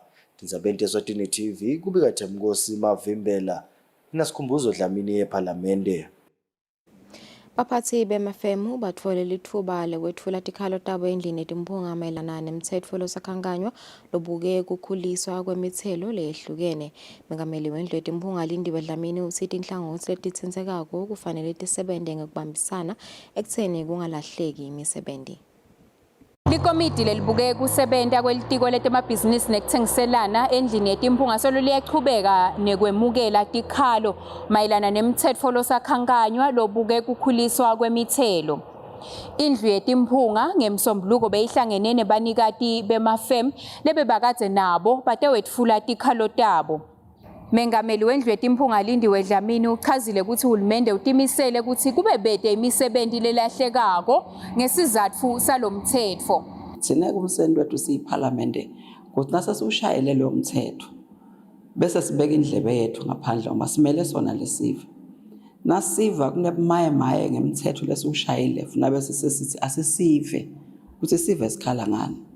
Namhla ke thathe wethu ngiko ubabona laba ngilabe emafem laba nekati balamafem labasho ukuthi ngase kunenkinga ukuthi abasathole ama-order ngenxa yanangu umthetho lesiushayile. Lokuhleke tsajwethu ukuthi litiko la finance ungathi bese livele licale likhulumisana nabo ngoba bese licale libona lokuthi kukhona bolukhulu lokukhona. Emalangeni lendlulile indlu yetimphunga beyisolo ihlangana netinkampane kanye-ke netinhlangothi letitsintekako lokufaka ekhathi inkampani yabosomabhizinisi ibhizinisi Eswatini. Etindzabeni kubika Sondomlangeni nginaThemba Shabangu ePhalamende. Fakaziwa loyolo wake waba indvuna yemisebenzi lemkhulu nekuthutha intuthuko Dlamini sewucacile kwetfula bufakazi bakhe enkantolo lenkulu. Ufakazi utshele enkantolo ukuthi lesigameko sekudubuleka kwabantu emhlabovu samshiya ashacekile futhi sisamethfusana namuhla. Lendzaba ichubeka imbiko elijaji Maxine Langwenya. Loake waba yindvuna yelitiko letemisebenti lemikhulu nekuthutsa intuthuko Dlamini ulethe fakazi wakhe longuSipho Mathenjwa lokukuphela kwakhe kulelicala labhekene nalo lekubulala bantfu labatsatfu. Mathenjwa utshele inkantolo ukuthi wabona umsolwa adubula Simon Dlamini sibhamu wasiva sikhala katsatfu waphindze wambona futhi adubula naSikhulu Shongwe. Lo fakazi utshele inkantolo ukuthi akabonanga ukuthi Thabetse wadubule kanjani kodwa weva sekukhulunywa emaphoyiseni ukuthi batsatfu bantfu labadubuleka. Indzaba yeligama lemfucuta iphindze yavela kulendzaba njengobe lo fakazi utshele inkantolo ukuthi Ntuthuko wabita munye webantfu labebasuka eluyengwini ngalo lelo gama njengobe bekaphendvula indzaba langakabutwa yona. Inkantolo ibutile ngaleli gama lemfucuta ukuthi lisho kutsini kahle kahle. Mathenjwa uphendvule wathi akalati. Inkantolo ibutile nekuthi ungangena yini esontfweni uthi ngiyanibingelela timfucuta egameni lika Jesu. Lo fakazi uthi angeke njengobe esontfweni kunebazalwane kanti futhi kubitwana ngebazalwane. Inkantolo ichubeke yabuta Mathenjwa ukuthi udiva anjani ngaloku lokwendeka eMhlabobovu ngemnyaka wa 2020. Lo fakazi uyitshelile inkantolo ukuthi kwametfusa kanti futhi uva kungathi kwendeka kabusha njalo nakakhuluma ngaleyo ndzaba. Lendzaba itawubuya enkantolo ngemsombuluko evikini lelitako lapho kutawube sekugocotwa khona tonke tinkhulumo. Kulendzaba umsolwa umelelwe nguNoncedo Ndlangamandla kanti umbuso umelelwe nguNcamisile Masuku. Etindzabeni teSwatini TV kubika Themkosi Mavimbela inkantolo lenkulu. Libandla lelibuke ukugcinwa kwamagugu elive eSwatini National Trust Commission seyisukumise likhasi lelisha lengcondvomshina kanye netimphawu pheceleti ama-logos etindzawo letisitfupha letingaphansi kwaleli bandla. Sihlalo welibandla labacondzisi Dr. Sikhombakumbi utsi loku bakwendele kukhanga tivakashi kuletindzawo tiphindze titfole lwati loluphelele ngato kuleli khasi. Ngekusho kwasihlalo welibandla lebacondzisi Dr. Sikhombakumbi lolushintsho litawuphindze licinisekise kwekuthi sive siticondza kahle letindzawo tekuvakasha letingaphansi kwaleli bandla. The new logos give ENTC an opportunity to market its products and services as well as re-engineer new interventions to enable growth and self-sustainability. May I implore the general public, the media, students and our staff to use the website and social media platform as an information sources and marketing tool. Lama logos lashintshiwa afaka ekhatsi leyo yaleli bandla iMagazavane Lodge, Maloloja Nature Reserve kanye neMandenga Cultural Village kubhala kulamanye.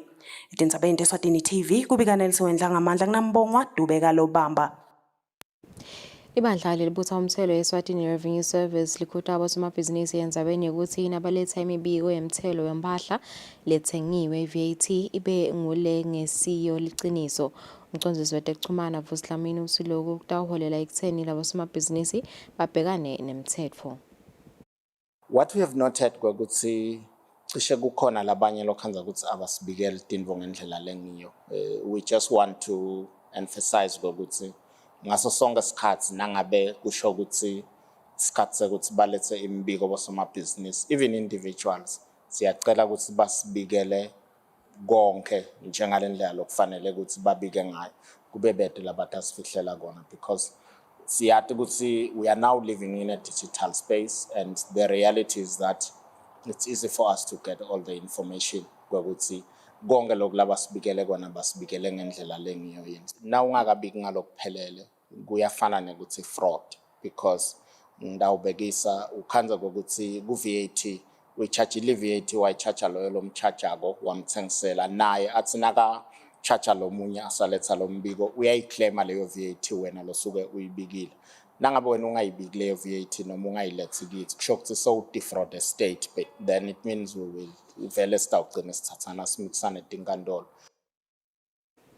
Masipala wedolobha lasesibhekisa ugubhela usuku lomkhankaso wamalanga la-16 ekulwane hlubetana 16 days of activism against gender-based violence.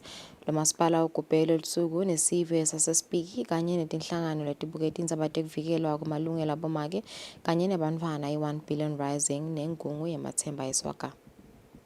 Likhulume emcimbini wokugubha lomkhankaso olisekelela meya wedolobha lasesibheki Thembi Ngcamphalala lithi inkulu inzima lengadlalwa bomake etindzabeni tentfutfuko uma bangaphatheka ngesizotha nangenhlonipho. Edolobheni lasesibheki uma bomake bangaphatheka ngendlela letabavikela ibangcole iphindze ibakhuphule yinkulu inzima labangayidlala ekuthuthukiseni leli dolobha kanye nelive lonke leMaswati.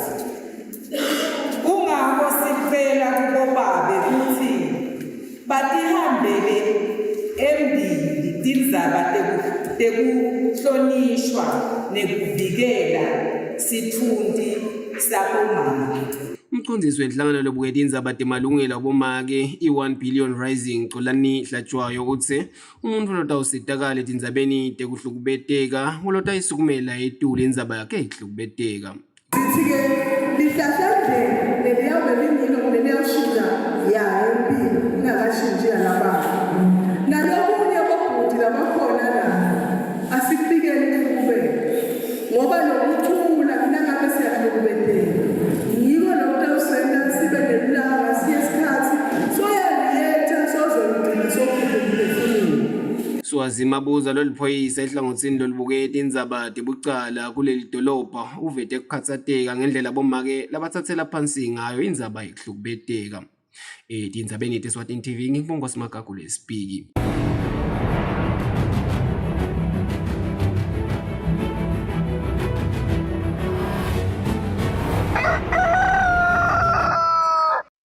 Kutemidlalo likhethelo lakuleli lemidlalo wecricket likhale phansi emidlalweni walo nelikhethelo lesive lase-Sierra Leone emidlalweni wokuhlunga emave latawungenela indzebe yemhlaba yekhilikithi letawubanjelwa eveni lemelika eminyakeni lotako.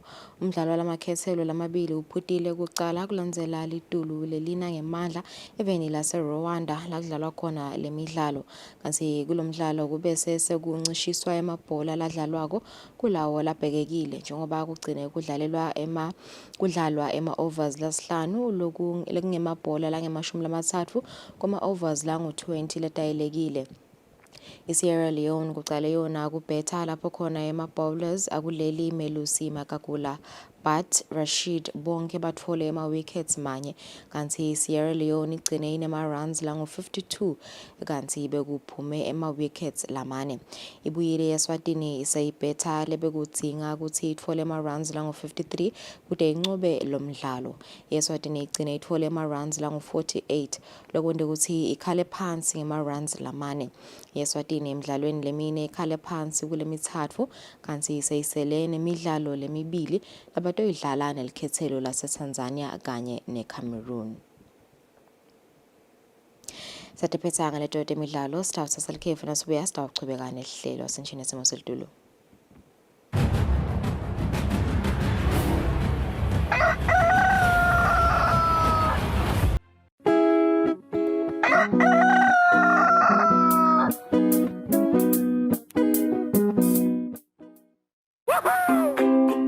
Pay your TV license quickly and easily with MTN Momo. Simply dial *007 *3# and select option 8 for TV license. Enter your national ID number as your reference and the amount you wish to pay. Then enter your PIN to confirm your payment. Once your payment has been made, you'll receive a confirmation SMS of your payment. If you're a first-time payer, you get another SMS for your TV license. So legalize your entertainment from the comfort of your home. Pay your TV license the easy and convenient way with MTN Momo. Everywhere you go, MTN. I do the most. Watch local TV on the go with the Eswatini TV app for only 20 emalangeni per month. Do know the most with Eswatini TV app. Download from Google Play Store or App Store. We're good together. Everywhere you go, MTN.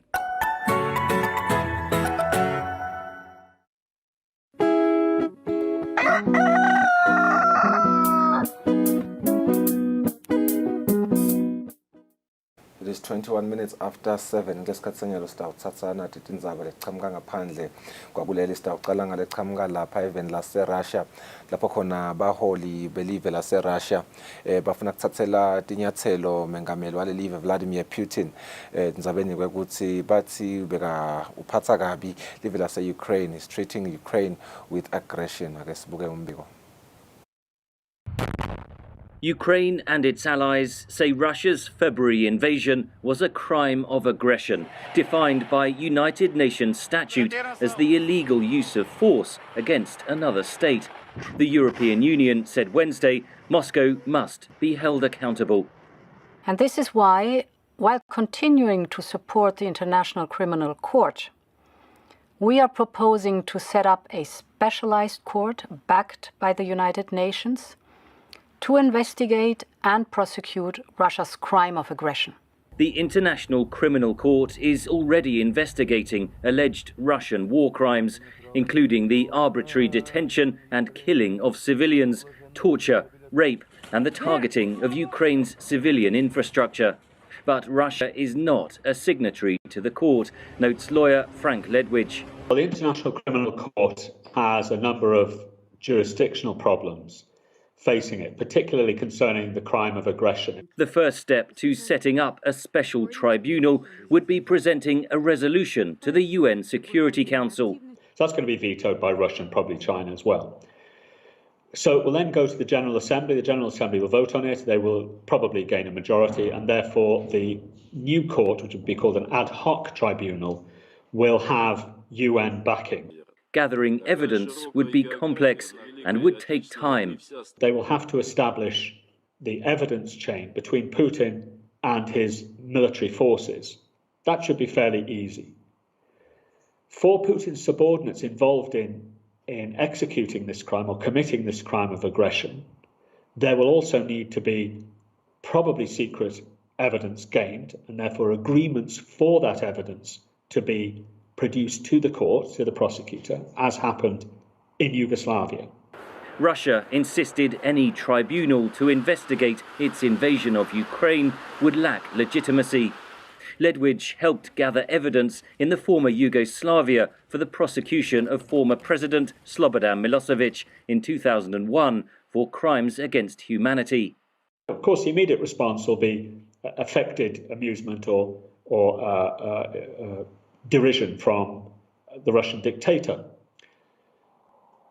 The same happened with Milosevic. The smiles were wiped quickly off Milosevic's face and his gang 2 years later when his government collapsed, or a year later when his government collapsed, and he eventually ended up in The Hague himself.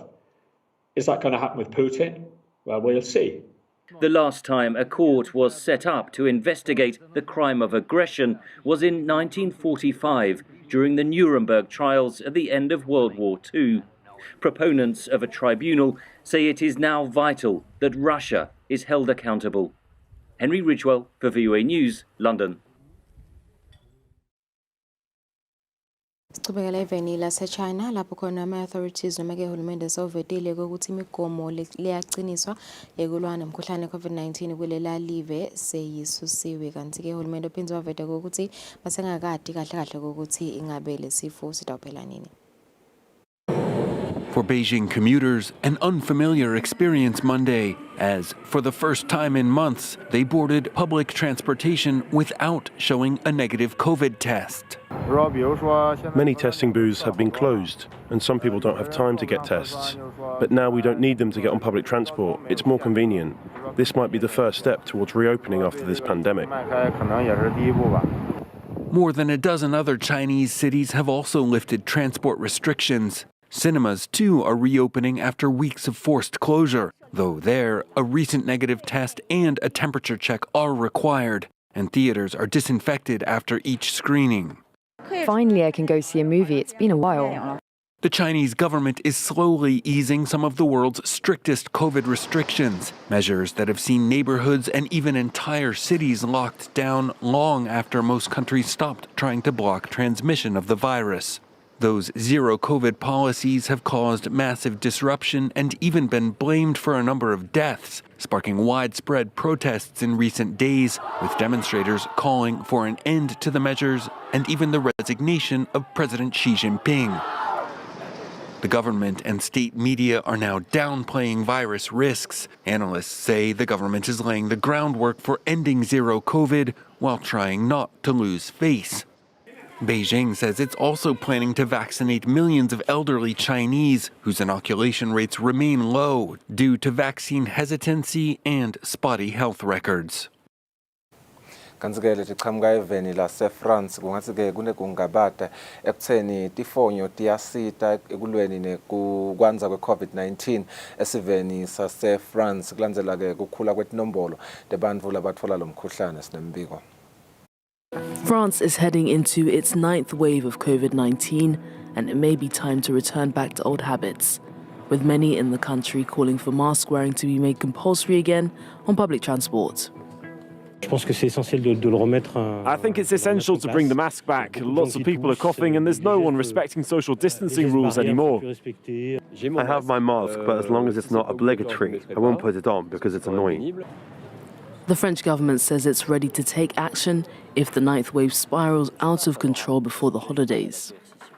Si on continue à augmenter les contaminations. If infections continue to increase, I won't think twice about making masks obligatory if it gets to that point.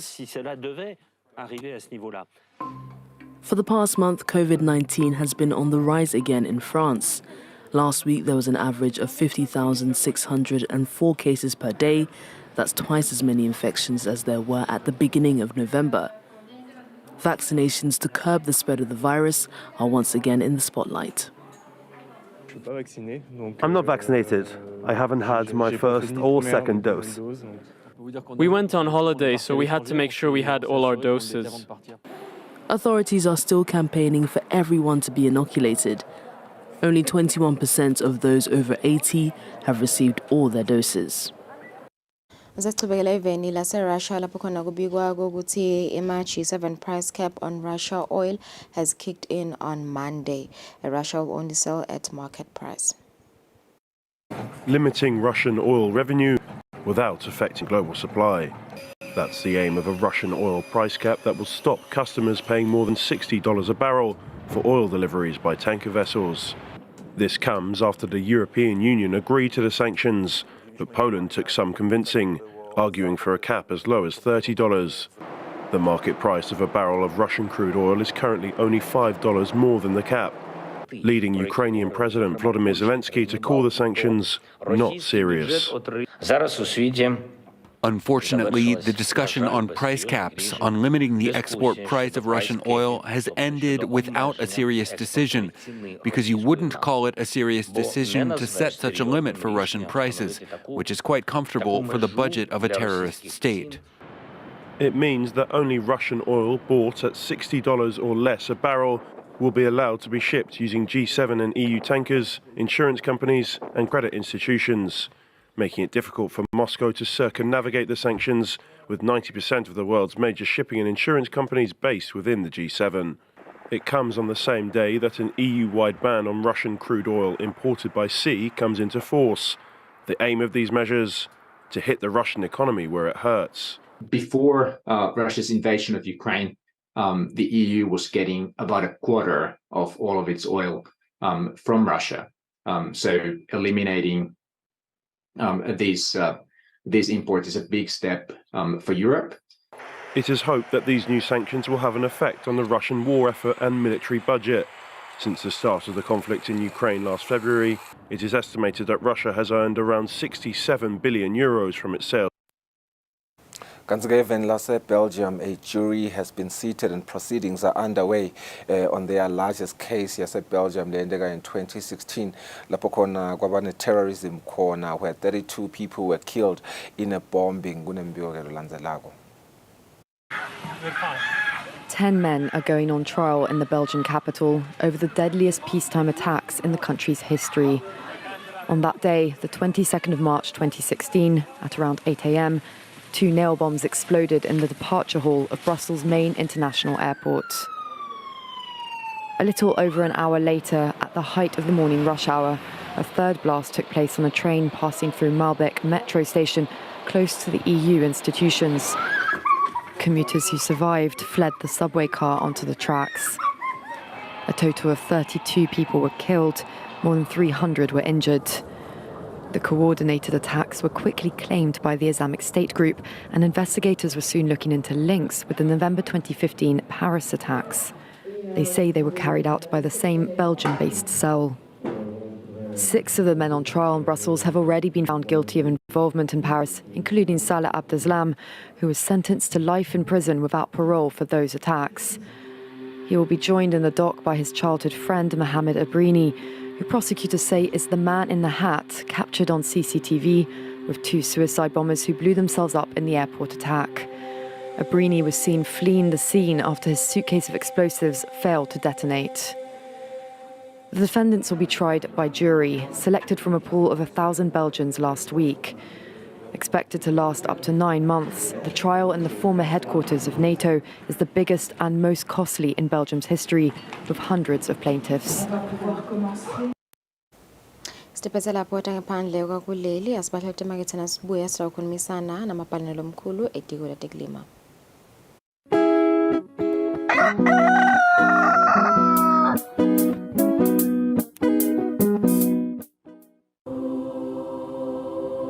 When you choose your adventures, you do so with an open heart and a desire for the unexpected.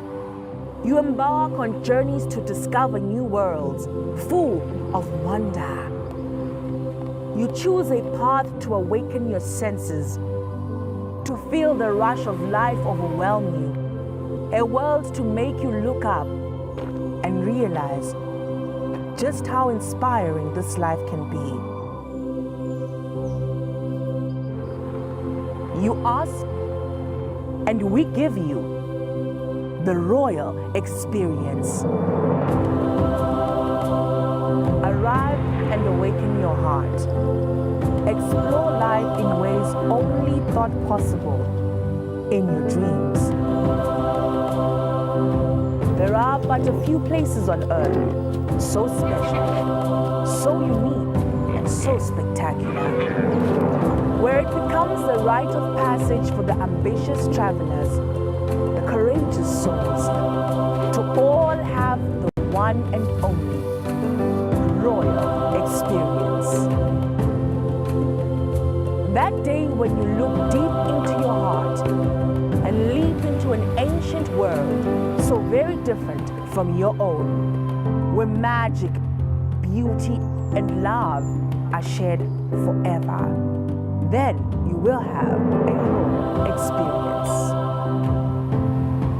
There is just one place on earth where the people make you feel a part of their kingdom, where you just might volunteer to awaken spirits, enrich minds, and work alongside communities to build, motivate, and inspire. This is truly the royal experience. When you dream of a different world, beyond the ordinary, beyond time, discover just how far you'll go to expand your understanding of life's greatest mysteries. There's just one place on this planet with so much to offer. Now is the time for you to have the royal experience.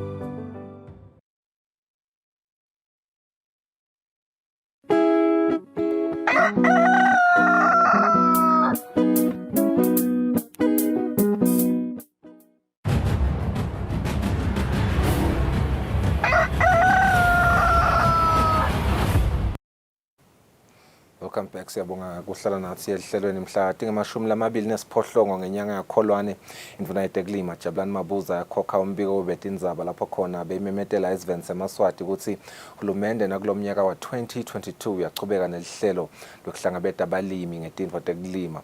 Indvuna yaveta-ke ukuthi payments for the input subsidy starts on the 1st of August. Ngemsombuluko mhla tisihlanu kule nyanga lesetulu sibone emabhalanelo omkhulu etiko letekulima Sydney Simelane amemetela kuvalwa kwalolu hlelo lonyaka. Simelane joins me in studio now to reflect on how the reception to this year's program has been. Sikusele Mnguni wasebuhleni sibonga kakhulu isikhathi sakho lomhla ekuseni ehlelweni. Siyabonga Mnguni, ngicela ukuvusela nebabukele emakhaya. Yes Mnguni singakanzi kakhulu ngiyafuna ukuthi sisethe the premise yale interview yethu ngikuchaza nje ukuthi kafishane ukuthi yini vele le input subsidy program. Okay. Cha asibonge kakhulu Mnguni. Litiko la agriculture line mandate ye food security. Food security kusho ukuthi wonke umuntu ufuna abe nako ukudla. Naku ke lekufuna siku understand ngendzaba ye food security. I-food security ungayi-achieve ufike la khona abantu banako ukudla. Kodwa ngeke uze utishayele tandla ukuthi awusekwanele. Ngesizathu sekuthi isimo siyantshintsha siyaguquguquka. Kwesibili indzaba ye-food security ayikhulumeli nje linyalo. Sikhulumela ngisho ne-future ukuthi in the future sive sitawusitakala kanjani. So kufuna kwakheke ema-patterns ukuthi kudla kuprovideka kanjani esiveni. Siyaye sikuthatheke lokungekwe ukuthi esikhatsini lesiningi kufuneka abosondonzima bemabhizinisi labatawusithengisela lokudla nase sikudzingile sikuthola. Sikubonile ke lokho ukuthi kuyasebenza kodwa kulesi sikhathi akusebenzi. Ngesizathu sekuthi i-access to kudla ukuthi babantu bafinyelela njani le kulokudla it becomes a issue lenkulu. So sibuka ke manje ke sithi ke sive ke singasitakala kanjani sithi ke the small scale farmer akasitakale naye kube khona la ku contributor towards food security. Nalibuka ke litiko lithola ukuthi ke kulama small scale farmers I challenge lekhona ngilama inputs. Ama-inputs ke tinhlanyelo bomanyolo kwekufutha tonke leto tintfo leto sitibita usike ngema-agricultural inputs. Litiko ke lithatha ke le decision ngokuthi yathina singasupporta nalama small scale farmers kungaba nesithombe lesinconywana sine nje livela kangwane sibheke ukuthi sibe na 140,000 metric tons ukuze sidle senele sive umbila. Okay. Nyalo besisela kubo 127,000 metric tons. Lokukhomba ke ukuthi sesiyasonzela kule nombolo lebesifuna ukuthi sifike kuyo. Naku ke lo kufike kusishaye kakhulu ke Mnguni. Ngilokushintsha ke kwesimo emhlabeni nje wonke jikelele not necessarily even. This time sisukelwa indzaba yekuthi ema suppliers ethu alama agricultural inputs. The main ones bekubo Russia na Ukraine. Sebayit conflict ke nyalo ke sekunemsindvo ke veni labo noma bafuna ukuchubeka basisupply ngalama inputs sinale inkinga yokuthi lama logistics siphuma njani isitimela uphuma njani umkhumbi eveni leli ethu war uyayibona leyo nkinga leyo. So ngiko ke sathi ke no asesende iplan ke ukuthi sibasita kanjani labalimi labancane and then uhulumende ke wa introduce ke le subsidy program ukuthi basitakala. Yevakala Mnguni. Sekuphele tinyanga asithiletine since July indvuna imemetela nanithi nje August applications can start. So kuphelile lo 4 months Mnguni ngiyafuna lokho ukuthi njengoba nje on Monday the 5th of December uthithe seliyavala lo hlelo. How has the reception or the response been like from the farmers lapha even? Yes, siyabonga Mnguni ngalo mbuzo lo. I-approach yethu is holistic. Kusho ukuthi sibuka bonke labalimi labancane ukuthi bangasitakala kanjani bonke eveni. So na ba responda after indvuna yendele simemetelo sekuthi vele sesitawubasita ngama inputs.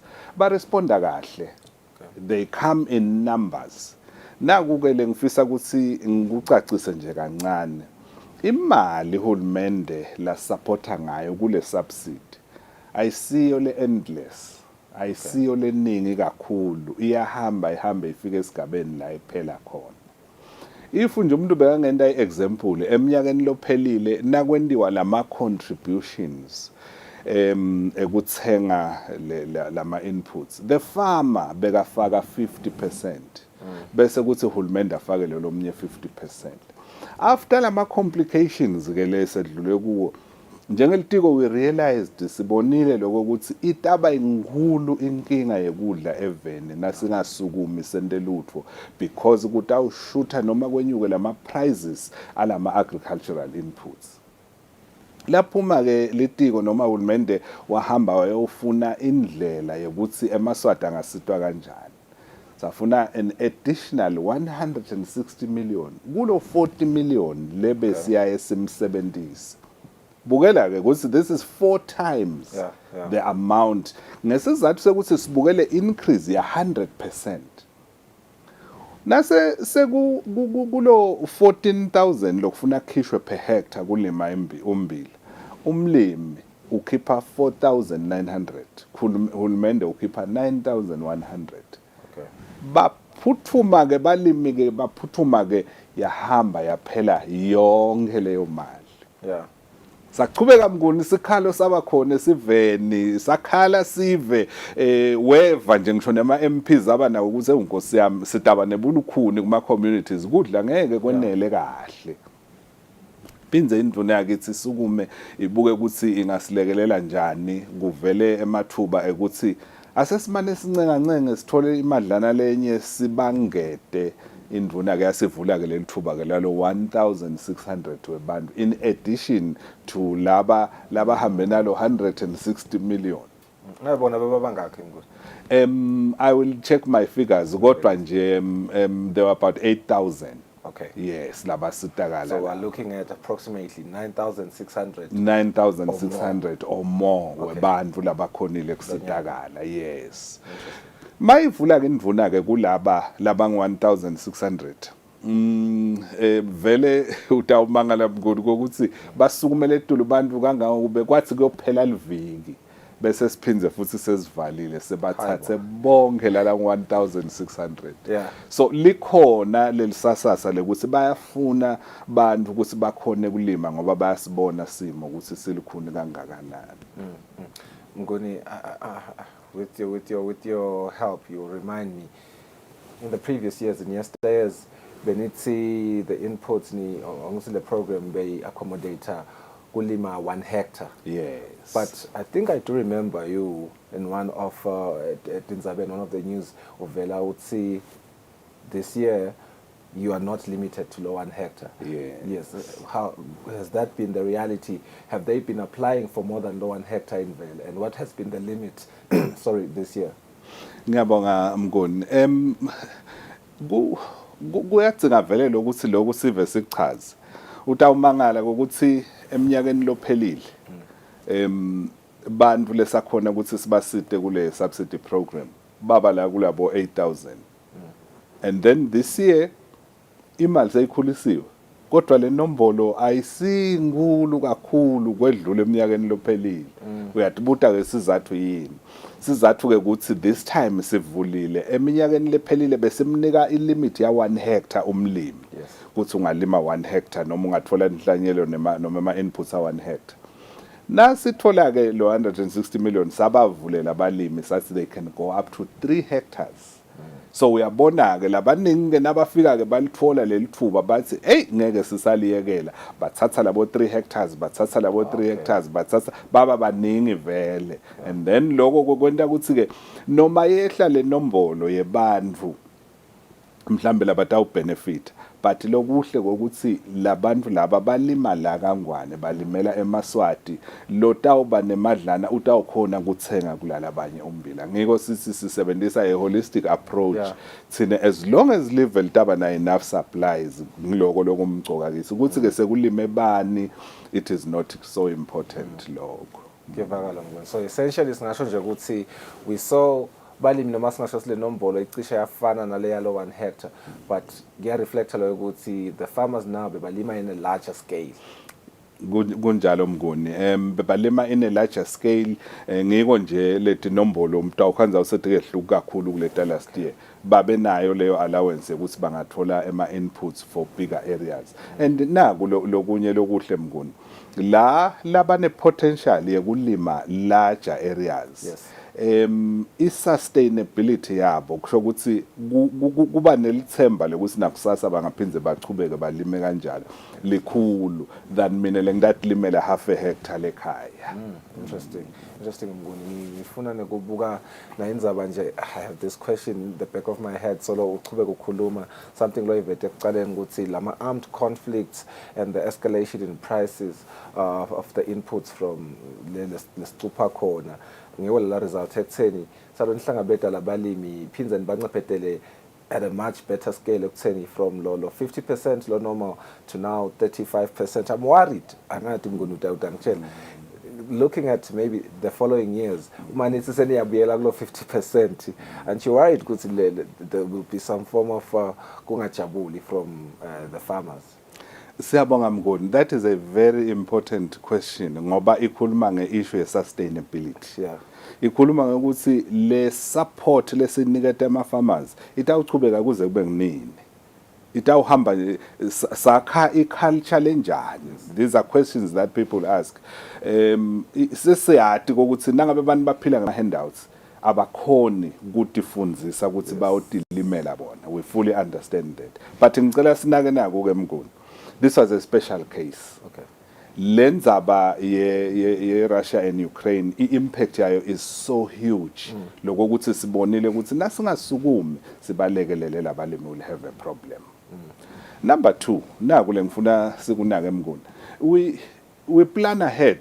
Sendele ukuthi nakufika ama challenges angasehlulekisi. Okay. This is what we did. Ngike allude to ukuthi kulo 160 million.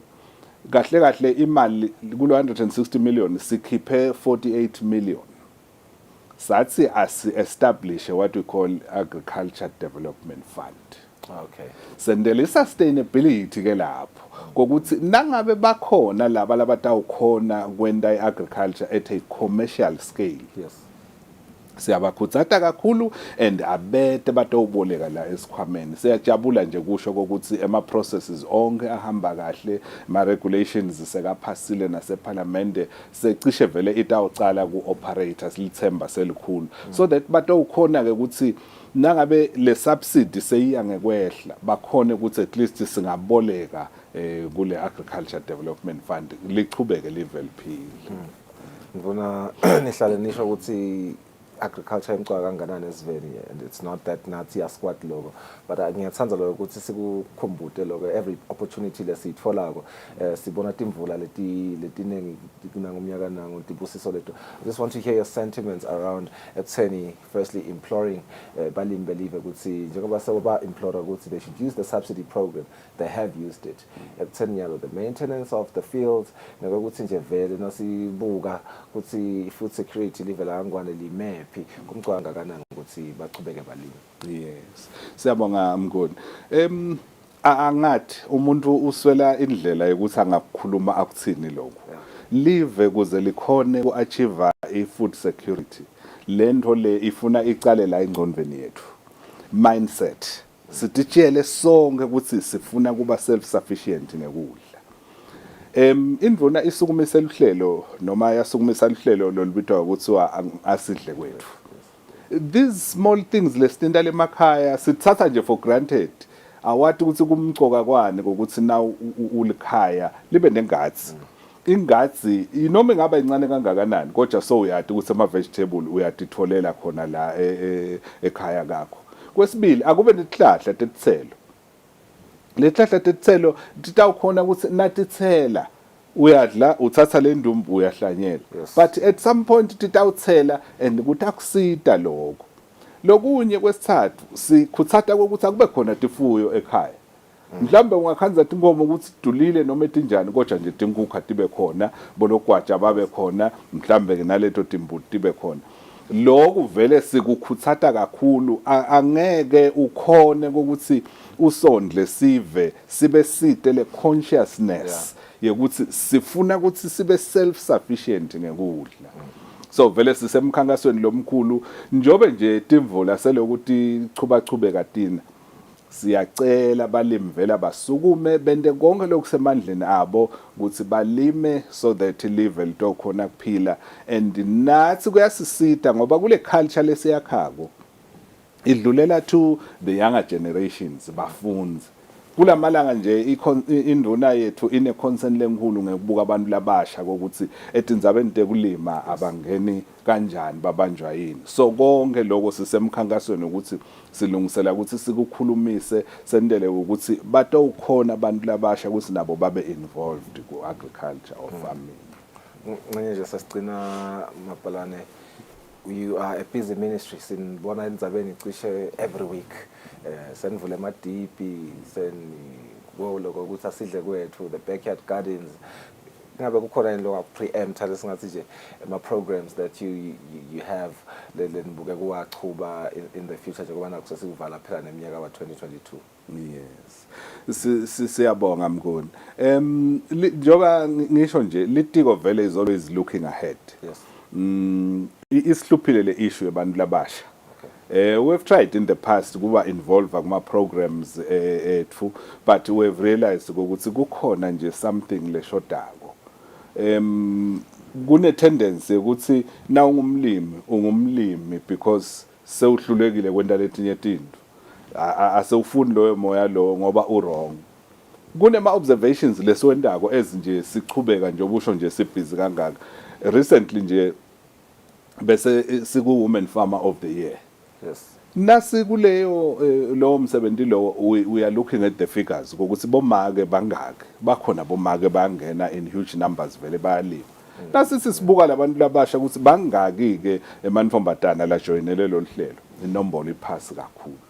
So sifuna kuphuma ke vele sibe semkhankasweni ukuthi sibakhuthate labantu labasha bangenele lo hlelo lokulima because la ekulimeni kunema activities lamaningi lanema returns lamahle awudli nje kuphela but we want to also encourage commercialization ngokuthi ulime udle uphindze ukhone ukuthi uthengisele labanye.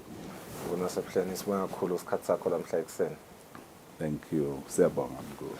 Bekunguyeke Mapalane lomkhulu etiko letekulima Mr. Sydney Simelane losichazele kabanti ngelihlelo labanalo etiko letekulima lema farming input subsidy program lekuhlangabeta abalimi ngetinvo tekulima yendzaba ke la itsinzako langathi uyayigcizelela nje even looking ahead of some of the programs they want to introduce balitiko indzaba yebantu labasha ekutheni abatingenele tindzaba tekulima abayiboni kahle le participation yabo kanti kungathi essential indzaba ke lena lesiyibonile na baka European Union but since ayona nje nabathi 2023 is going to be the year of the youth but abantu labasha abaparticipate ekufubuleni umnotho sibonile ke na ku post economic COVID-19 recovery strategy aba comments baveta ukuthi live leSwatini lingasitakala kakhulu ukuthi abantu labasha batingenele te business mawubuka ke ukuthi tekulima timcwa kangakanani lapha event bafunzi nje laba graduate ako lapha eliyengo siyethemba lokuthi batawusitakala kakhulu kunalolu hlelo lelitaw introduce litiko letekulima. It is 54 minutes after 7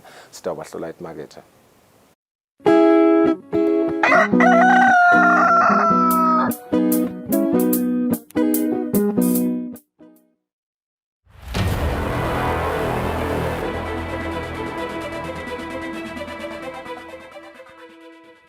Using an ATM is a simple process.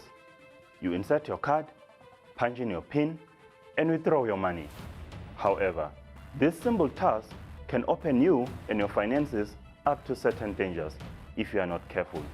Always exercise caution whenever you are transacting at an ATM machine. Always use an ATM during daylight hours.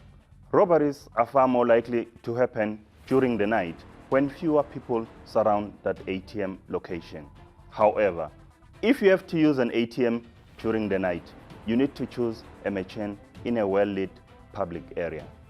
Avoid using ATM located in isolated or obscured areas. Robberies are far more likely to happen in remote areas where the ATM is covered by shadows or other structures. You should avoid such environment since lesser people can witness any criminal activity taking place. Make sure that all the lights on the ATM are working.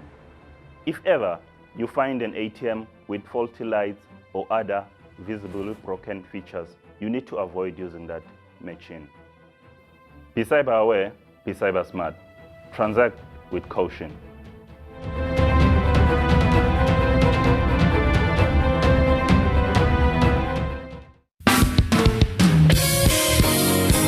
Sehlelweni lethi lithini libandla siyambonga uNkulunkulu uhlelo lize libuyele emoyeni.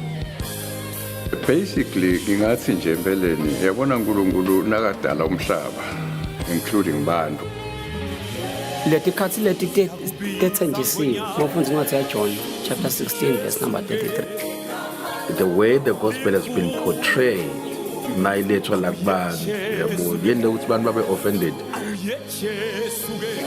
Sikholwa futhi ukuthi sidaphinde siba nabo evikini lelitako sikhulumisa yona le ndzaba lesikhuluma ngayo emsakatweni wakho Eswatini TV sibuko semaswati.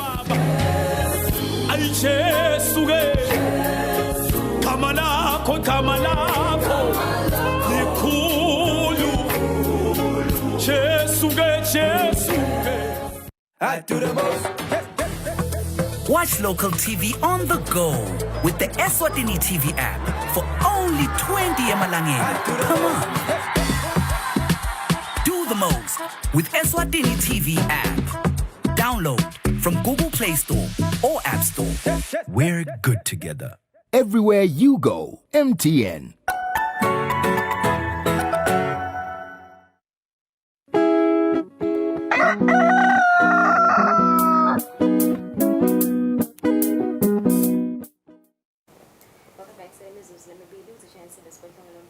Sibongela ukuthi nibe nathi lo muhla kokubonda ukuthi kukhumbude nje ukuthi Eswatini TV so liyaqhubeka nokubroadcaster imidlalo yeFIFA World Cup namuhla nje ngabo 5 ensambama kutabe kudlala iMorocco kanye neSpain bese kuthi ngabo 9 kutabe kudlala iPortugal versus Switzerland. Ngebuka kwami sifisa ngicabanga ukuthi pressure is on Ronaldo kule game lena. Yeah. Leyanga 9. Indeed, Ronaldo has a lot of pressure on him ngoba utawukhumbula ukuthi of all the stars lasele nyalo World Cup lesingasho nje ukuthi the top 10 players he is one of them. Messi is there and he has scored. Neymar is there, he scored yesterday. Kylian Mbappe is there, he scored as well, a brace. Nang Ronaldo lamuhla on an elimination game is expected to deliver and score and take his team to the next level. But a very interesting thing Lulu nje sakhuluma nga Kylian Mbappe wako. Kylian Mbappe na Neymar na Messi, they play for the same team at club level. They play for PSG and they are the best players in their respective teams kule World Cup and they are definitely leading their teams. Ngusho lani lokho Messi ku game yakhe la idlale kule mphela sonto he was the man of the match. Kylian Mbappe was the man of the match. Neymar yesterday was the man of the match. Uyabona ukuthi of all the teams ladlala at a high level la sele World Cup nobala Spain, ubala Argentina, ubala yoni France, ubala Brazil. We need Portugal ukuthi nayo here to the next stage because lesifuna ukubona ukuthi the strongest teams are go head to head and who knows maybe just maybe singambona Messi na Ronaldo final. You never know ngoba World Cup. Yeah, kancane sifiso nami ngiyafunza kancane ngebhola but hopefully by the end of the World Cup ndabe sengathi lokuningi ngibukele sibanga ukuthi ube nathi lo mhlahlelweni sita kwana kusasa nisale kahle.